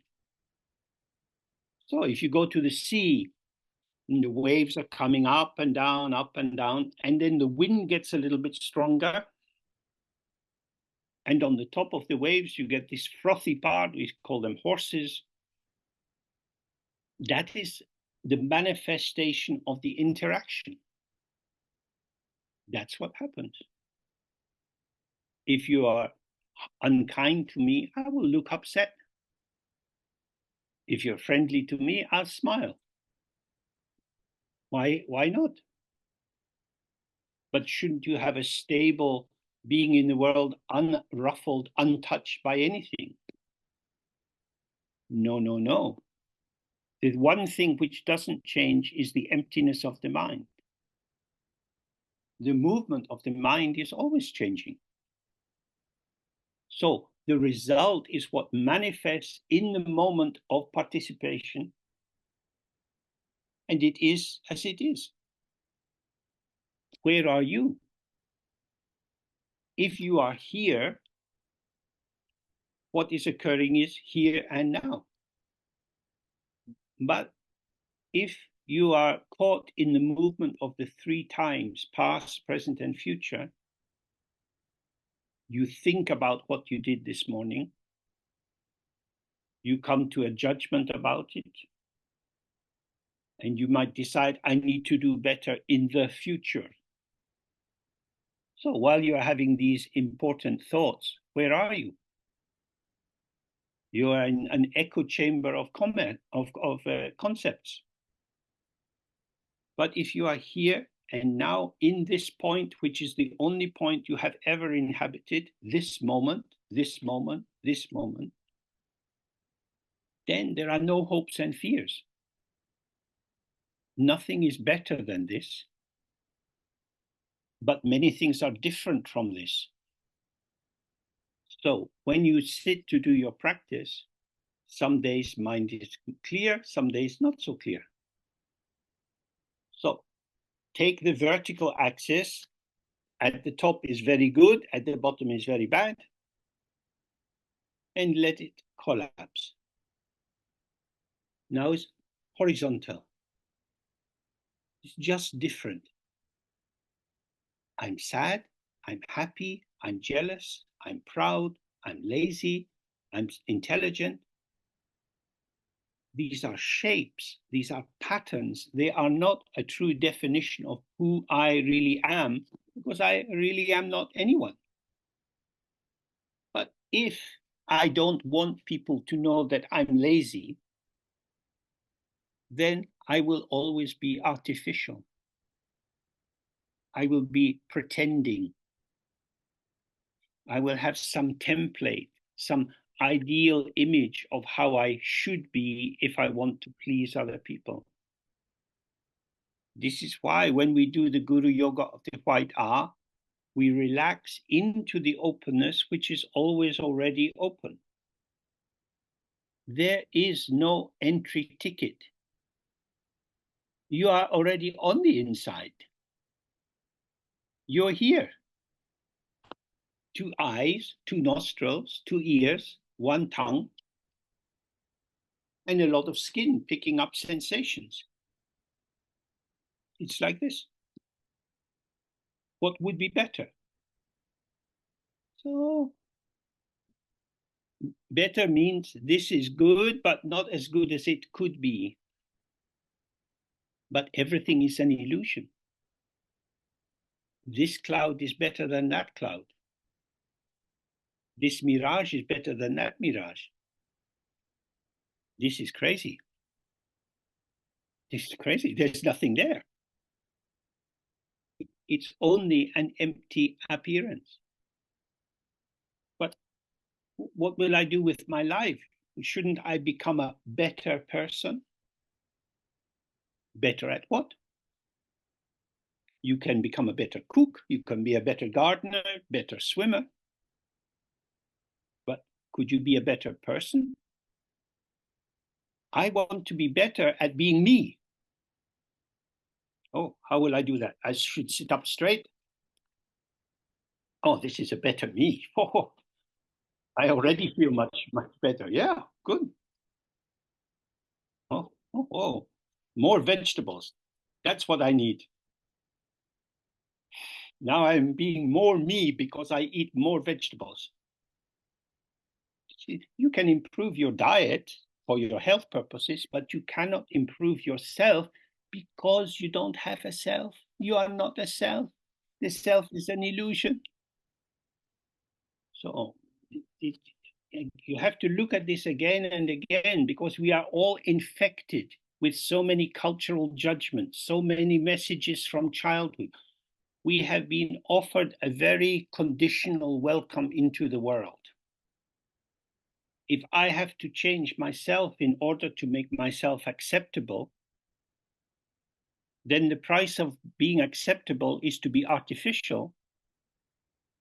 So my false presentation seems authentic to the other person, but I'm living in bad faith with myself. I have betrayed myself. Well, this is important. Women often, as far as a man, I seem to understand that women often get in this situation. Oh, you should be more sexy, show more of your body, make the man happy. All of these messages. Be who the other person wants you to be. They don't want to see you as you are. So you better improve your capacity to pretend. How many years of life can be wasted in pretending? So he says, having extirpated the ego self, one is victorious in battle with the Mara demons. Means to take out by the root, completely remove. The Mara demons are the demons which prevent the person or the self from getting enlightened. So you can battle with the different kinds of demons. You can learn to manage the various provocations that come at you from the world. But this can just go on and on and on. Or you sit with yourself and see, how is myself? So myself is what is arising for me as me. Now, do I think my thoughts? Do I make the thought come out through me? No, no, I find myself thinking. The thought comes to me and maybe suffuses me, so it is as if I am the thought, and then it goes. And the same with feelings and sensations. So if I unroot my ego self, that is to say, if I, me, myself, this person here now is not embedded in the truth of my being, but if we see that most of the time I am the experiencer of what is happening for me, to me, as me, then this ego self is not fixed. It's not a fixed reference point. Rather, it is a particular overweighted sense of being present. So if I say I am, it's a sense of expansion. I am. And then I am me. So this I am me brings a kind of pressure, a condensation, a densification of I'm here as me. So I am. Oh, what shall I be? There is potential. Potential which can take on many different forms according to the situation. But if you say, I am me, your freedom to manifest is already limited. The self is the corset of the mind. Wearing corsets is not so popular nowadays. Whether that is an advantage or not, I don't know. Because if you don't wear a corset, you have to go to the gym. Both are pretty unpleasant. So this is the central question. Have we made any progress on our path? Do I have a beach-ready body? I am a thing. So he's saying, cut that very clearly, cut that. I am not a thing. I'm not going to objectify myself. I'm not going to let other people objectify me. I am here, fresh, a potential, a relational possibility. If you are an object, people can catch you. We know this from the history of slavery. When people are enslaved, they are bought and sold, they are put in iron chains, and they have their freedom removed. So the first stage is to separate, free yourself from the control of another person, to gain the freedom of autonomy. I am my, I am myself. But that's still in the realm of duality. So if we relax that a little more, I am, and how I am, let's see. I am situationally manifesting. So he says, having destroyed reified entities on the spot. Well, this means, say you go to meet some people socially, and you see someone, you think, God, what a terrible haircut. So this judgment arises in your mind. Oh, why does she wear green? It's not her color. The mind easily comes to these judgments and opinions because I am commenting on someone, on something. So he's saying, cut it right on the point where you solidify or reify the sense, I know who you are. I can judge you. You exist and I know you. And this is a basic point, and some of us have looked at it many times. If I want to be free, firstly, I have to let you be free. Means who you are, how you are, that's for you. Life in samsara is hard enough. The last thing you need is my opinions and judgment and comments on top of you. You're already judging yourself, tying yourself in knots, struggling with the things you want to change. So the first point of freedom is you are welcome to be as you are. Today, with my hand on my heart, I renounce the post of universal policeman. You are you. Good luck. And then the second point of freedom is, how am I? Am I allowing myself to be as I'm emerge in this moment? So you come into the theater. You think you're going to watch a nice show. But the manager comes up to you and waves the script and says, hurry, get on the stage. You have to perform. Be the person you need to be. How will I do that? How will I do that? Just relax. How do you do that? I don't know how to do that. That's how many people spend their life. They're anxious and worried about being the right kind of person. So he says, don't perceive objects. Your life is movement. So probably we are each of us sitting in a room somewhere. You might be very familiar with the room. I'm here. I can tell you how this room is described usually. But as I turn my head and I look around, different forms arise for me and become figural, and others recede into the background. That is to say, this room is a site or an arena of disclosure. And it's not disclosed in the way that you might open a box and take out what's inside. It's disclosed through participation. So if you stretch a hand up towards the ceiling, you look up and you see a particular possibility of the room. The ceiling is always there, but we don't usually look at it. So moment by moment, new vistas, new perspectives are being revealed.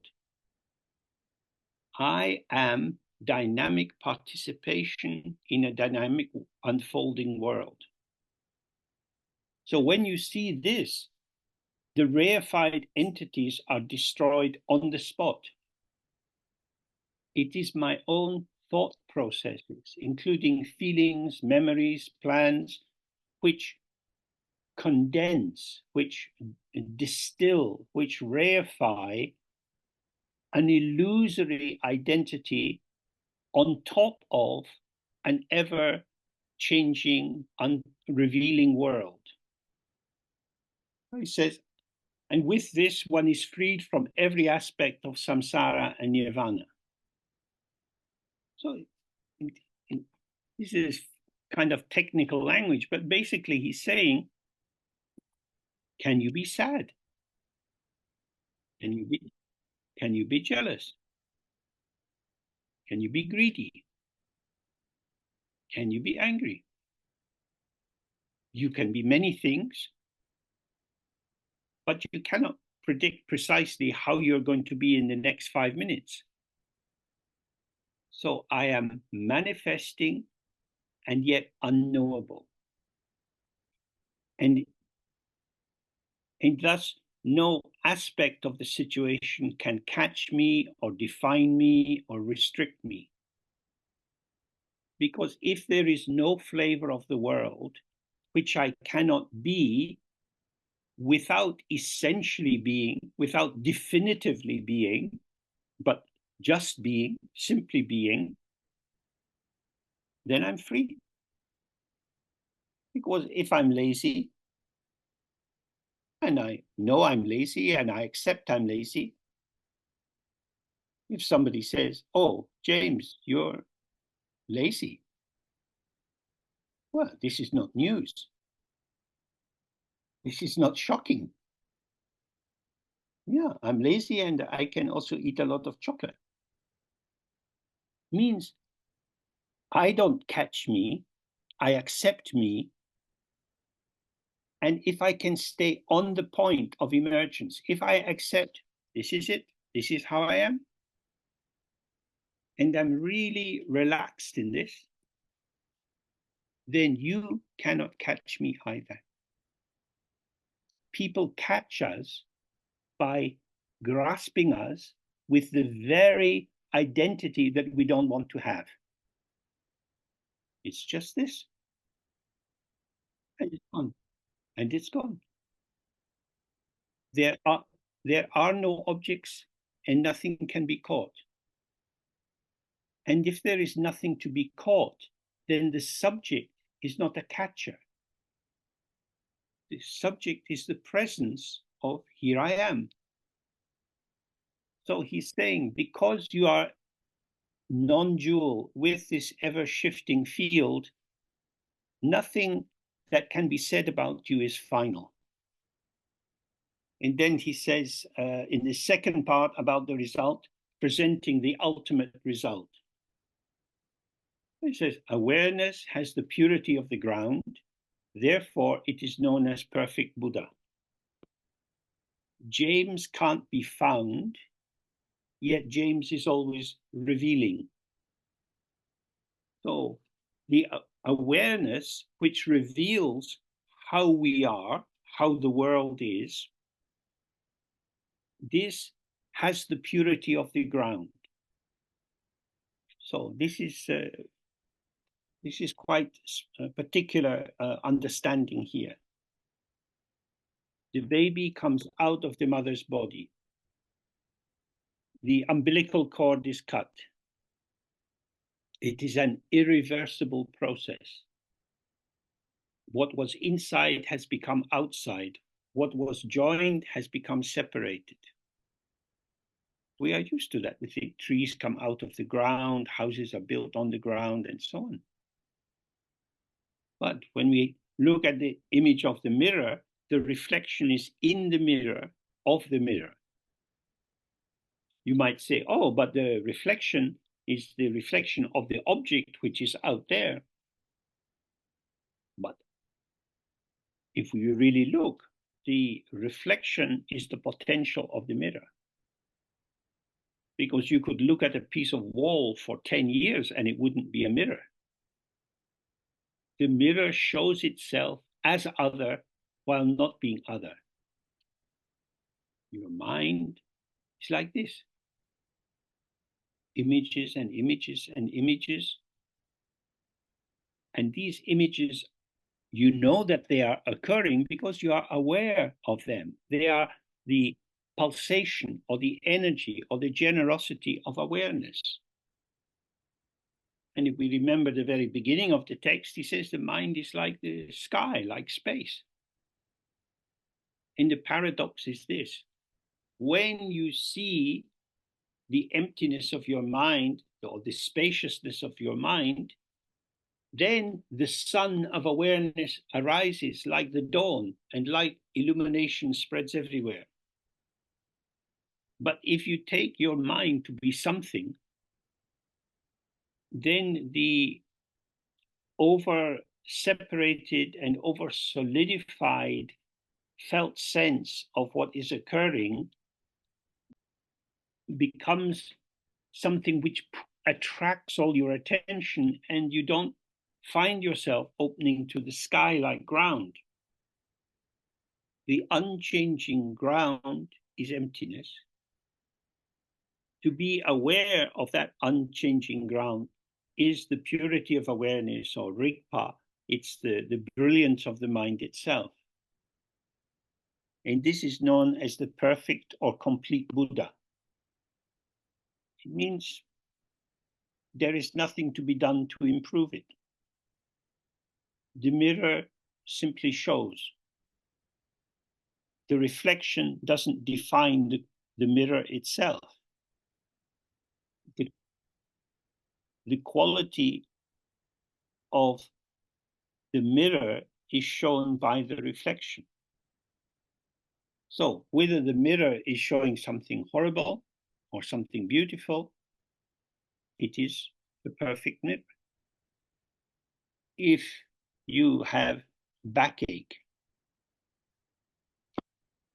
and maybe it's got some trapped nerves and nothing can be done to operate on the spine, backache is part of your perfect Buddha. If you start with phenomena, if you start with an idea, a Buddha is free of all problems. And you understand that in a very dualistic sense, then you know, oh, Buddhas never have backache.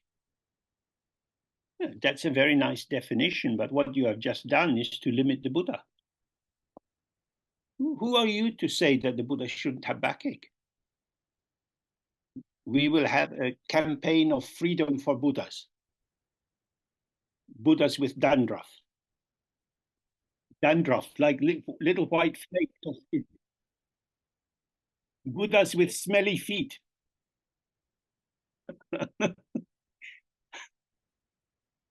Yeah. What makes it perfect is it's empty. We have to really see this ourselves, because dualistic consciousness is always trying to define things, to build up a definite knowledge. What is right? What is wrong? What is the proper way? What is the improper way? Movement moves. Because it's moving, it's not fixed. Because it's not fixed, you can't have a reliable definition of it. Already in this life, you have been so many thousands of people. And none of these formations have in any way contaminated or limited your basic presence as perfect Buddha. So then he says, when phenomena and intellect are brought to cessation, this is called nirvana. The cessation of suffering is generally referred to as nirvana, freedom from sorrow and limitation. When phenomena arise and pass, you have colors and shapes. When you name the phenomena, the name seems to inject a kind of real essence into what is seen. So if you look outside, maybe you see a cloud. Look at that cloud. What you see is shape, and the wind is blowing, so the edges of the cloud are moving. It's a changing and irregular formation. In the space, there are tiny droplets of water, which, due to the wind and the temperature and so on, take on more or less cohesion, and you get different kinds of clouds forming. The cloud is a process. It is movement. When we say it is a cloud, this brings a kind of birth into existence. But we can't take the cloud out of the sky. But when you just look at the cloud and you forget the sky and you think, wow, now is that a cirrus cloud or ultra cirrus? What kind of cloud is that? The more concepts you apply, the more the cloud seems to have a life of its own apart from the sky. So this is what he's saying, is don't interpret experience. Stay with the aesthetics, the shape, the color. If you allow this to come through your senses, will touch you and move you, and you will be in non-dual relation with the cloud. And when you stay with this bright freshness of the appearance, and you really taste it, then you see, my thoughts make the world dark. I have been educated to believe that my thoughts and my interpretations add value. But if this awareness, if this awareness is the perfect and complete Buddha, what's the need for adding value? Uh-oh, I thought I was adding value, but actually I was adding obscuration. All this mental activity that I project out onto the world is not required. Just very briefly, for example, now with ecology, there's some interest in rewilding, in allowing nature not to be so controlled and managed by big machines. If I look at the hillside and I appreciate it and I allow it to touch me, then my gratitude for its beauty brings me peace.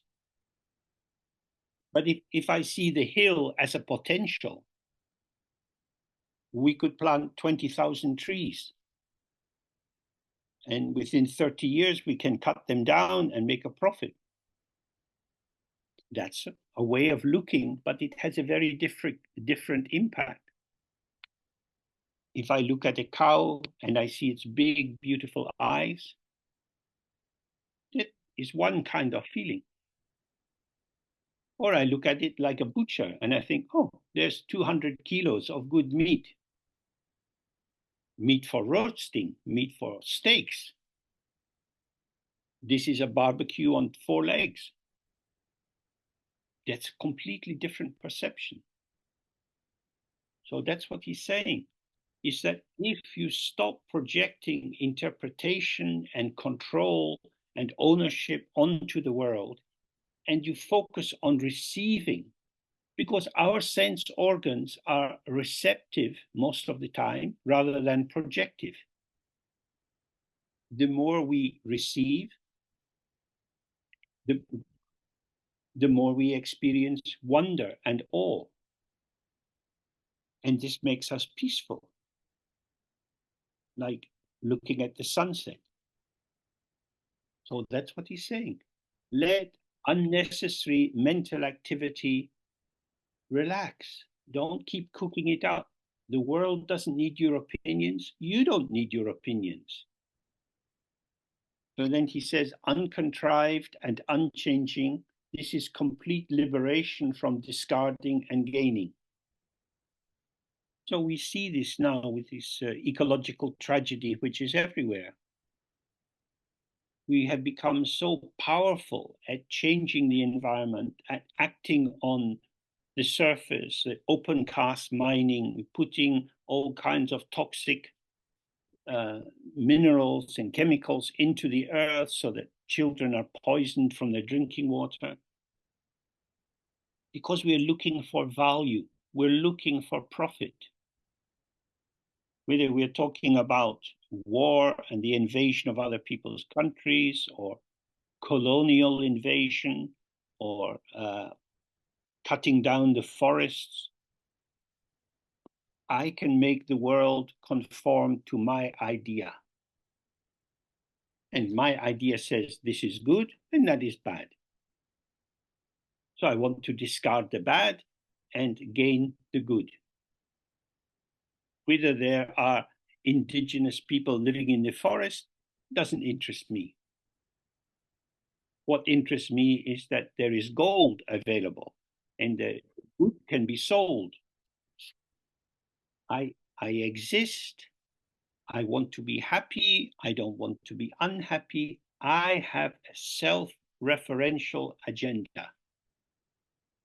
This is the ego, which is wandering forever, trying to get the good bits and get rid of the bad bits.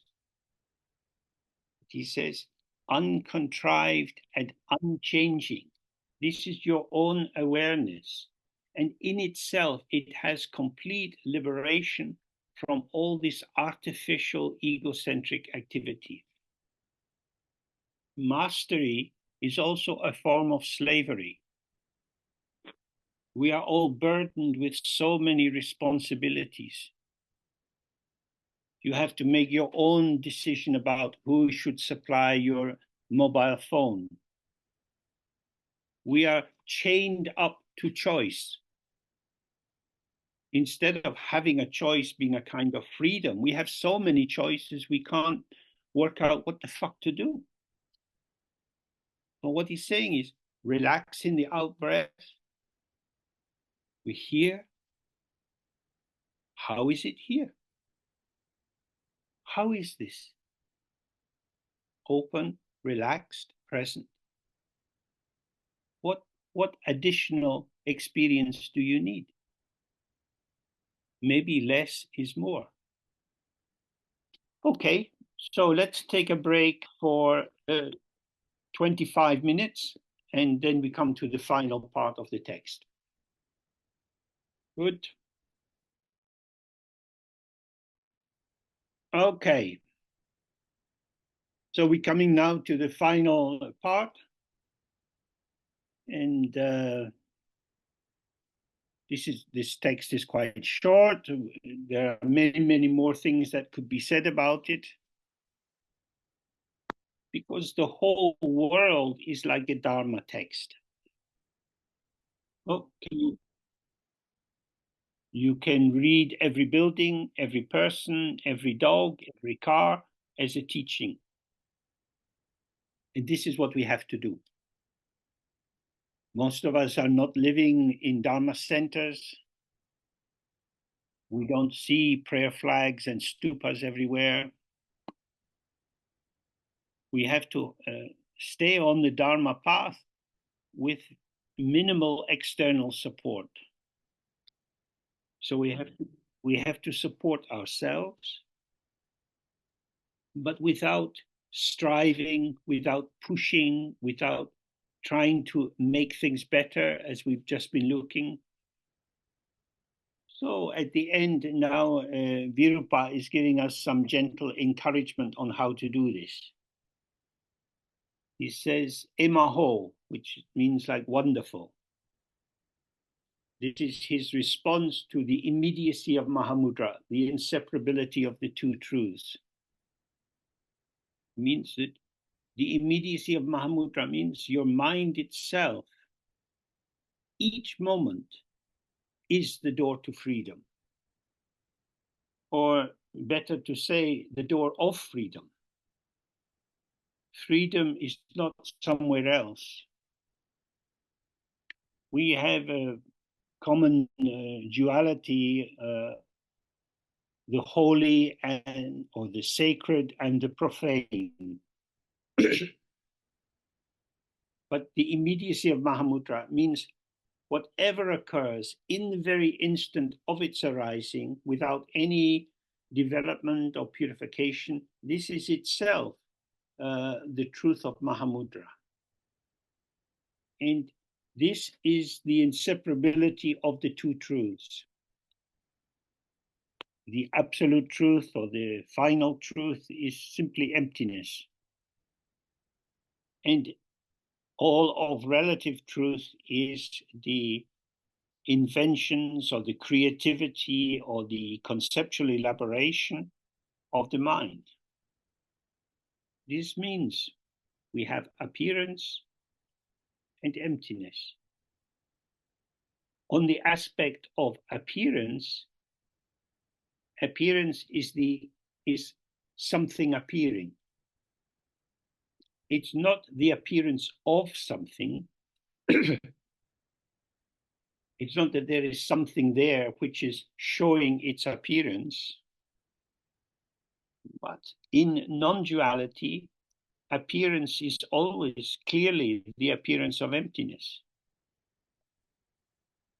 But when that absolute or infinite truth is not directly present for us, then it is as if appearance is the appearance of something.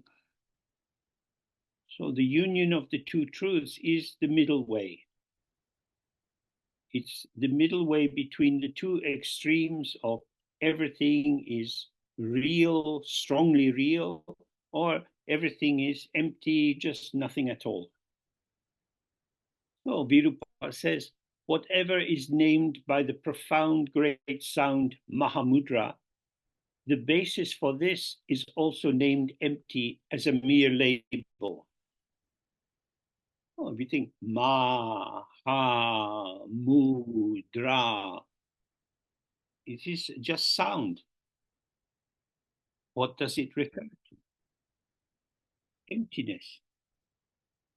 Emptiness is not dead. It is the site of the potential of all possibilities.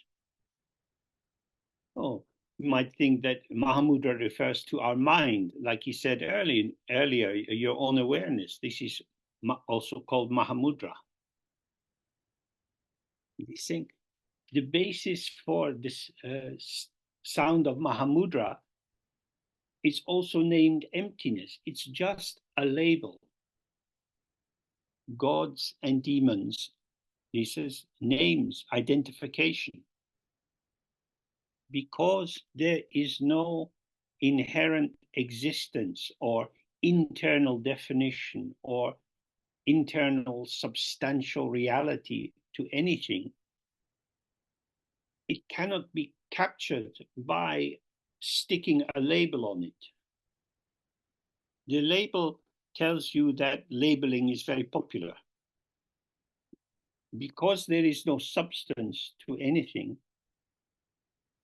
every name seems to capture something, but what it captures is itself. So, my name is James. What does that refer to? I have had quite a long life with many different kinds of experiences in different places.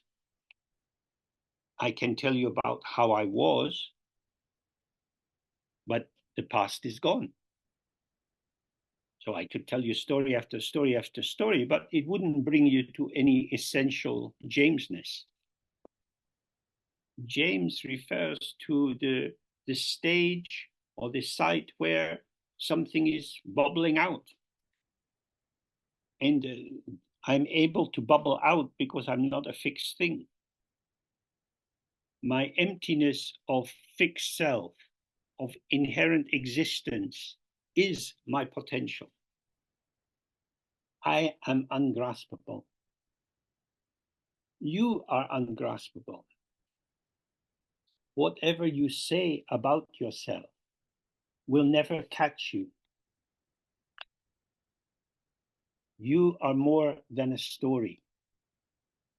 So when we study Dharma, we have to be careful because there are many labels, many names which we can apply, Madhyamika and so on, and we think we're learning something and getting something, but we should be very careful.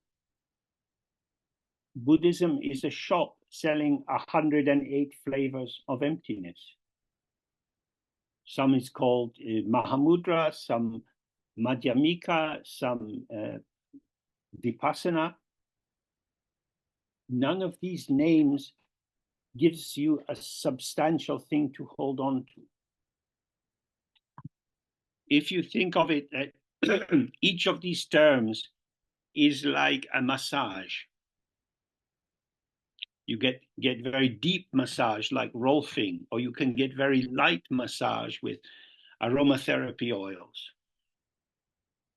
All of these Dharma terms are designed to loosen you up a little bit. Not so serious, not so solid, not so anxious, not so striving. Then he says, as each moment is inherently empty, who is there to awaken to selflessness? Your manifestation, the shape of your nose, the shape of your ears, these are forms of emptiness. Whatever shape your life is inseparable from emptiness. I am this and this and this and this and this. None of these is final. The pattern of each moment is just as it is, whether it's happy or sad. There is nothing to grasp. So if I when you go. So if I say I am James, that's quite a solid fusion. But if I say my name is James, James is a name which is applied to this, me. So, James, how are you? It depends. Each of us know this about ourselves. Our mood changes, our feelings of being at home in our body changes. So the starting point is the emptiness of ourself. I don't exist as something, as someone. I am some many. You are some many. Which of your many manys will arise in each moment, you don't know, and I don't know. So he's saying, when you have a term like selflessness, this is not pointing to some inner esoteric truth. Selflessness is just how it is. So don't add self into selflessness. If you leave your mind as it is, its inherent selflessness will be apparent. So again and again, whether you're sitting in meditation or in a conversation or lost in some reflections on yourself, the movement of your thoughts is like the wind. And as the wind moves, it shifts the patterning of the clouds. The cloud is a shape without self. The shape of the cloud is part of a conversation with the wind. The shape of our lives is part of a conversation with the environment. Selflessness is intrinsic. Self and all the elaborations of who and what we take ourselves to be, this is the creativity of the mind or the movement of the mind. But it doesn't establish anything. The shapes shift according to circumstances. And this is our potential. If we were fixed, we would have very little potential. Because we are non-dual, co-emergent, if you like, conversational movements, our patterning is always dialogic. It's in interaction with the field. One of the shocking experiences we can have in life is when we find that we have said to a person, a specific person, I love you, and it felt completely true. And we may have said it many times. And then one day we find our inner feeling is, actually, I don't love you. My love for you, which seemed to be some expression of my truth, my essence, is just a cloud. The wind of circumstances blows, and I find that I can't say this anymore. And then your partner says, but I thought you loved me. And we say, sweetheart, I thought I loved you too, but I don't know what's happened. Something that seemed to be the essential truth of how I am, I realize was a construct. Due to causes and conditions, warmth, affection, loving was there, and then not there. So we can awaken to this. We can see, oh, the problem is not the loss of love. The problem was the belief that I could establish love as an enduring truth. Many of us live in cultures which have been permeated by a romantic fixation. So seeing some essential truth, essential value, you are the only one for me. When we perceive in this way, we are deluding ourselves. May all sentient beings be happy. May all snakes and scorpions be happy. Not just the special ones, the ones who make me feel happy, who make me feel safe and loved. We simply stay present with life as it unfolds, and we see that we can remain relaxed and open, or we can grasp onto a fixed form and try to hold it in place. Grasping at the idea or the image of the beloved is the same as grasping at the idea of the self. I love you. You are so special. Yeah, you are so special for me, but you broke up with your previous boyfriend, so maybe not so special all the time. You are so special for me. That is my belief. That tells me about me. It doesn't tell me about you. So our thoughts and our feelings, our interpretations can come together to generate an image of something as being very important. So he's saying there is no one to awaken to emptiness because nobody has ever had independent existence. All the patterning of the world arises and changes and vanishes. There is emptiness and the patterning of the potential of emptiness. That's all. Due to causes and conditions, I need to tell you that I love you. However, I have to tell you that because these causes and conditions are unstable, it may well be that I will only be able to say I love you for 24 hours. If only you were a real thing and I was a real thing, then I could love you forever. So there we see that the story of Pinocchio is very wrong. Pinocchio wants to be a real boy, but that makes him very unstable. If he remained as a wooden boy, then maybe he could have permanent love. So he's saying, be careful. The ego formation or distortion in your mind wants to grasp at things and stabilize them. And no matter how strongly you believe that something is the case, the belief cannot make it permanently true. So ideas and prejudices like racism can have terrible consequences.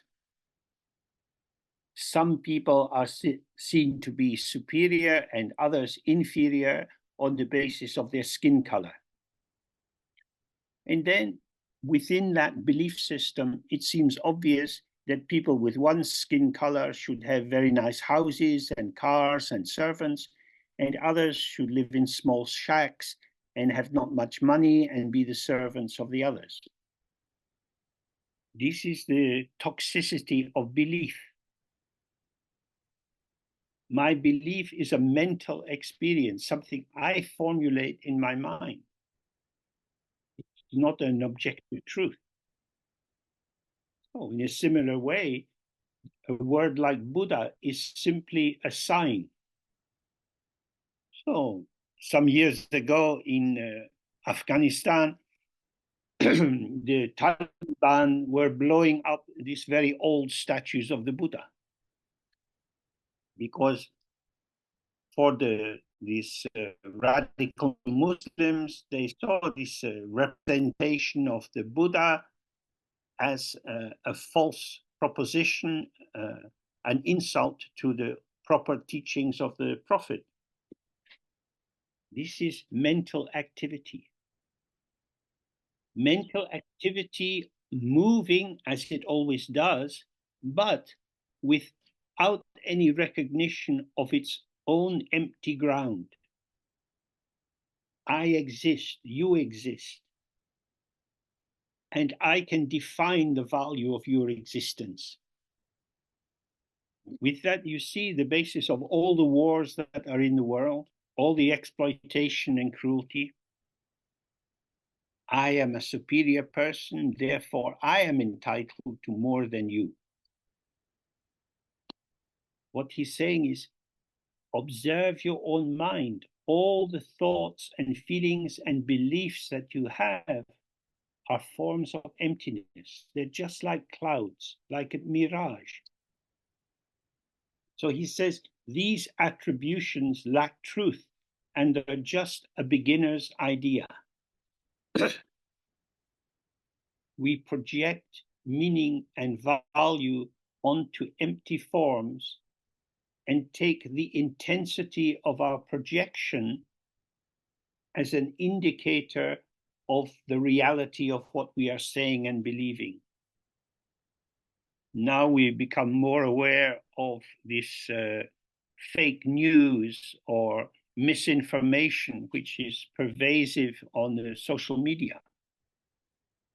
And maybe it's not false. Maybe Mr. Putin is quite right when he says that the Jewish president of Ukraine is a Nazi. Possible. Why shouldn't we believe that? The Ukrainians started the war. We know this. It's like that. This is our world. We can believe anything. We are so stupid. You don't need to worry about climate change. Science will solve all the problems. Oh, yes, everything will be good. Don't worry, have a nice life. This is a childish nonsense which very easily spreads out all over the world. Many countries say, oh, Western European countries and America, they had the Industrial Revolution. They made a lot of money. Now it's our turn. So you must not tell us, don't burn coal, don't burn oil. We are going to catch up. We also want to have a very big plot in the cemetery of the future. We also will make the world burn up. It's stupid. When you see the forest fire and you see people's houses burning up, this is phenomena. It's not just some idea. Of course, the truth of the fire is a relative truth. The fire touches the forest, touches the house, and everything burns up.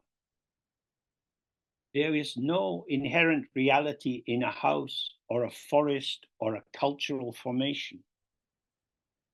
Make America great again. What? I don't understand. Again? Was America ever great?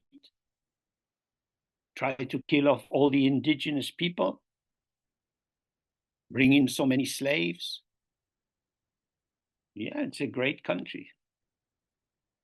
The Vietnamese were very, very grateful for napalm and orange, Agent Orange. Good, bad, these are concepts. Everything is about presentation, public relations, having the power to control the narrative. This is the vulnerability of our world. Because there are no fixed real entities, interpretation can dominate any structure. So he says, when we make these strong statements, knowing what is good, what is bad, we are just like children. We are just like beginners. And in that moment of our strong statement of what is real, we are ourselves without any self. We are, and then he says, we are illusory and mere apparitions. I am James. I have an old body that becomes sick very easily. My body is not mine. I am not the boss. I'm not in control. Due to causes and conditions, I live a number of years with a degree of health and so on. But I am essentially vulnerable. I can be hurt and undermined and weakened very easily. So just as, although I can use the term James, I cannot find some enduring truth that James applies to. So he says, what is called Mahamudra is just a label used by immature beginners in the labyrinth of signifiers within the semiotic web.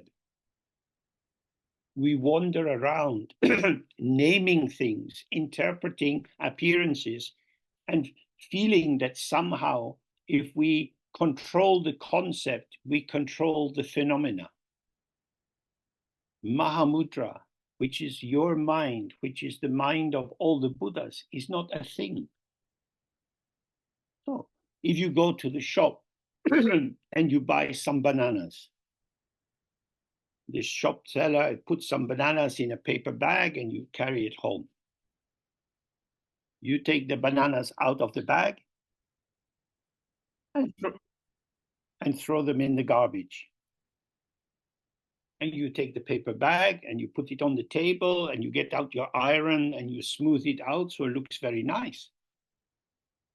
We have to know what is the truth of our experience. There is nothing to get. If you get your lovely bananas and you keep them for a month, they will rot and all the ants will come and start to eat them. So we're having to really understand the nature of language. Language is a gesture of connectivity. Language doesn't show the truth of how things are. It shows how we participate. The name and the phenomena are close, but not the same. The referent, the thing referred to, doesn't exist in itself. So I take a banana and I eat it and I say to you, hey, Have one of these. They are wonderful. But maybe you don't like bananas. But they're really good. You should try it. I'm telling you, the truth is in the banana. The banana is good. Please eat it.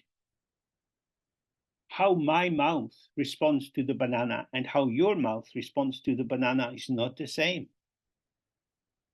Our participation in the world is relational. The banana is not an object, and I am not an object. Banana is potential, and I'm a potential, and according to the nature of my palate, my mouth, I like the banana or I don't like the banana. The banana is a potential for experience. It's not a thing with fixed characteristics that everyone in the world will agree about. Oh, we might think, oh, we are studying Mahamudra. This is very high teaching. This is the best teaching. Everyone knows it's the best. Unfortunately, I don't understand it at all. But I bought 20 books on Mahamudra, and it's the best. What I really like doing is praying to Tara. And I feel Tara's love pouring into my heart. And that's good. But Mahamudra is better. See, we get seduced by the idea. If Tara speaks to you, kiss Tara. Don't start with some abstract frame that says this is better than that. Stay in your embodied presence. Don't assume. Don't cover yourself in the false garments of knowledge. So he says, deluded and undeluded are also merely names and labels. Who is the aware person who experiences delusion? Ideas and concepts and labels float above the surface of the instantly vanishing phenomena. Oh, if you study history, there are so many books on the Second World War or the Russian Revolution or the British experience in India. Because these books are interpretations. They take so-called facts or information and they join them in different patterns. If you read these books, you start to participate in the flowing, complex conversations about how these events can be understood. So he's saying, don't concern yourself with trying to grasp the truth, to come to a definite conclusion, to know where you are, because this will be artificial. It will be a violence against the non-duality of appearance and emptiness. You can read Buddhist books which will outline all the qualities of a Buddha. Oh, this is how an enlightened or an aware person is. What do you learn? You learn to make patterns of concepts. No concepts touch the actuality, the immediacy of the self-arising, self-vanishing phenomena, non-dual with emptiness. What he's saying here is very challenging to our usual egoic assumptions. He says, there is not even a dust particle of the result of nirvana. It cannot be found. He's saying, be careful, be careful. What are the axioms you operate from? But I want to get enlightened. I don't want to be in samsara. Oh, what is samsara? Well, there are 6 realms. Formless God realms, formed God realms, sensuous God realms, jealous God realms. Oh, there's a lot of concepts in Buddhism. Oh my God, there's just so much to learn. Unless I know all these things, how will I ever get enlightened? Then you get old and sick and die. He says, the future doesn't exist. Now, I'm a nice guy. So I want to say, dear friends, I have a new venture. I call it the Bank of Hope. If you give me your money, I will invest it in hope for the future. And because your money will be invested in the future, there will be no risk of you spending it. It will keep your money very safe. So nirvana is like that. When I get enlightened, Mahamudra said, don't do that. Don't go to the past. Don't go to the future. Where are you now? How are you? Then he says, what are known as liberation and bondage are incidental attribution. We have touched on this before. Some of us have looked at it many times. You have two things. You have the map and you have the territory. The map is great. It's very precise. It's printed on a bit of paper. It's not going to change. The problem is the territory. That's always changing. Awakening is not found on the map. You're here. Where is here? I'm in London.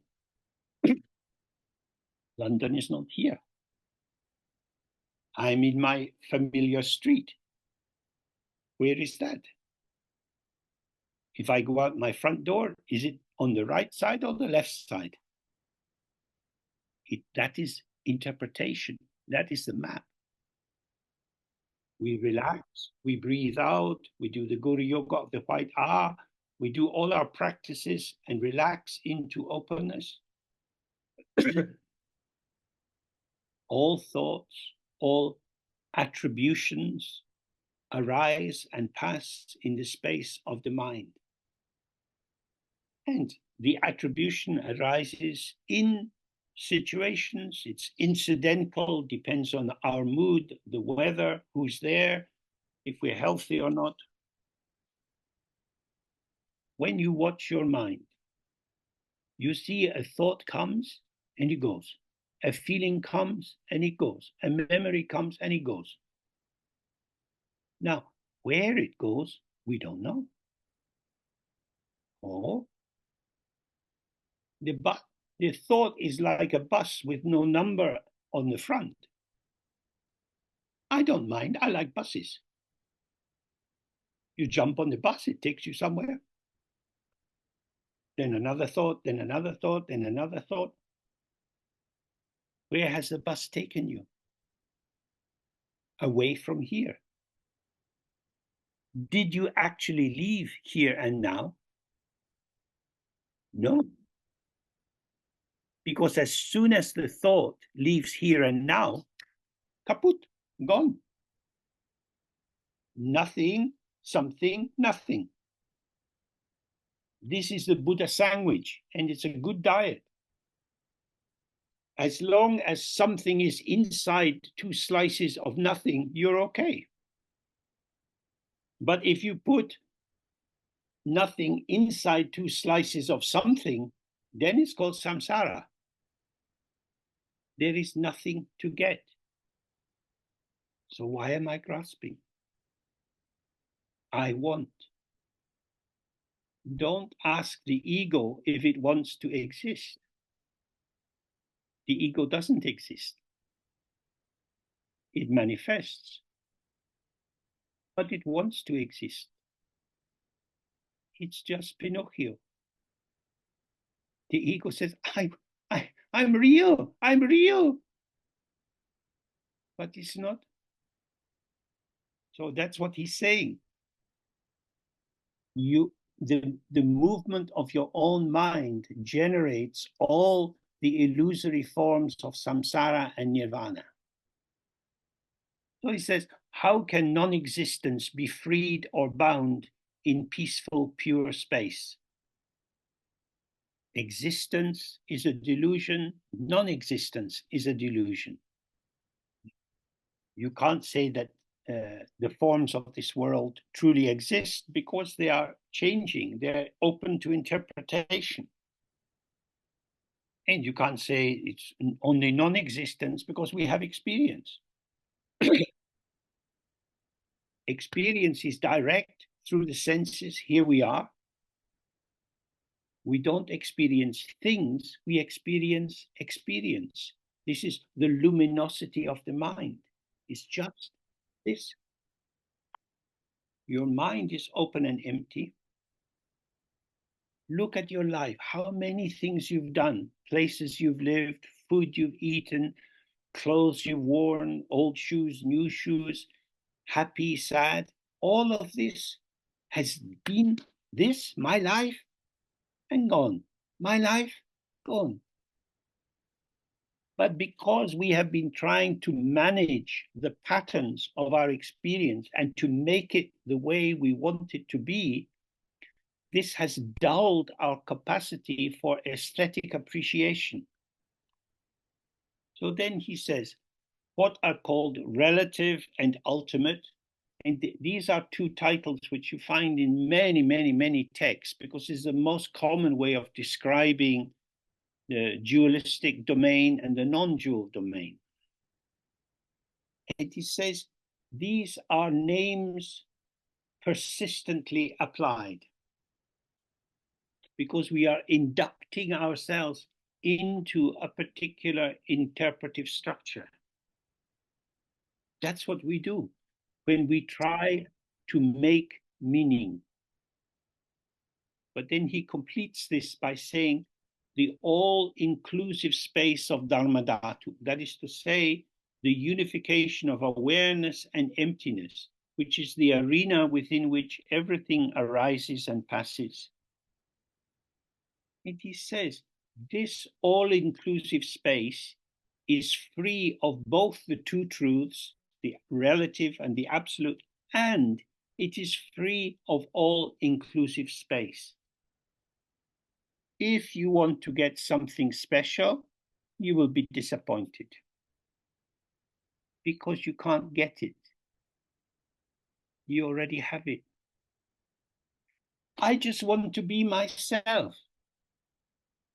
But you are, James, you are yourself. But I'm not the self I want to be. Can't I be a better self? This is how we alienate ourselves from the inclusive moment, which is ungraspable. We are space, we are potential, and we are participation. The space you can't catch. The potential is shimmering like the light of the dawn. And our participation is revealed ungraspably, dynamically, as we move in the world with others. There is nothing to get, but I want something. Hey, don't worry. You can have something, but in this restaurant, it comes with nothing. You want a piece of cake? You have cake. But we always serve it with ice cream. If you've got cake on your plate, there's ice cream there too. Don't worry. Form is emptiness. Emptiness is form. If you find this text difficult, and it is difficult because it's very condensed, then read the Heart Sutra and write your own version of the Heart Sutra. My health is empty, emptiness is my health. My mother is emptiness, emptiness is my mother. My boss is emptiness, emptiness is my boss.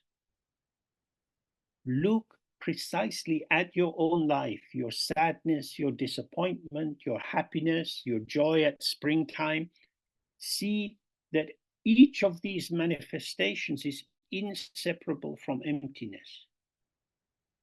You can't get it, but you can enjoy it. You have ice cream in the fridge. That's not doing the fridge any good. So you put some ice cream in a bowl and you get a spoon. I want to have some ice cream. I put it in my mouth. Ah, it's dissolving. Come back. Don't leave me. Beloved ice cream, stay with me. This is like some kind of deep opera that at the very moment that the lovers meet, they die. The ice cream is dying in your mouth, fading, vanishing. My beloved, at that moment, don't think about ice cream. Enjoy ice cream. Ice cream is giving you herself fully, deeply. She has nothing more to give. When you go for a walk in the forest, the trees give themselves, the flowers give themselves, the birds in springtime, they give you their song. So this is the simple truth of Dharma. Grasping makes you stupid. Enjoyment is life. Receive, respond. Receive, respond. Dynamic pulsation without any owner, without any grasper, without anything to be owned or grasped. So we come to the end of this short text. It's a very, very beautiful text. I hope in the autumn we can do some more texts on the weekend if my health gets a bit better. And we still have some question and answer sessions to do. But let's see. It depends. This is our life. It depends. We don't know. We can't predict. But if that becomes a cause of anxiety and you try to secure the territory and make it the way you want it, then you get samsara. What we have is a Zoom meeting. Lovely Zoom, wonderful Zoom. We can imagine maybe meeting together directly face to face. That would be different, but we have this. We don't know what the future will be. But with the potential of our meeting today, if we have been here, we optimize the possibility of enjoying this softening massage of the wonderful Dharma teaching of Virupa. So very big thank you to our translators. The language I use is not so easy, but we participate together, we collaborate together. And in the future, hopefully you also will be able to facilitate other people's Dharma learning. The number of people in the world today who are interested in this kind of text is not very many. More people are studying artificial intelligence. The Buddha says, don't do anything artificial. Just relax and be authentic. No, artificial intelligence. This will save us all. There are many, many doors to confusion. You can go to the east, to the west, the north, the south. Many doors you will find to make you lost. But there is only one door to awakening. This is your mind. You have a mind. Your mind is with you. You don't need to go on a pilgrimage to find it. You don't have to buy it. You can't lose it. Because it is the actual basis of all that you experience. So may we work for the benefit of all sentient beings and bring some clarity to all. So now we come to the end. Time goes by. And I hope you have a good summer, and that Dharma keeps your life happy and light, floating easily. So, bye for now. Bye. Bye, bye, bye. Thank you, James. Bye. Thank you. Bye. Thank you, James. Bye. Thank you, Thank James. Thank you. Goodbye. Have a good time. Bye bye. Thank you. Bye. Till next time. Tschüss. Thank you wszystkim. Thank you. Dzięki, że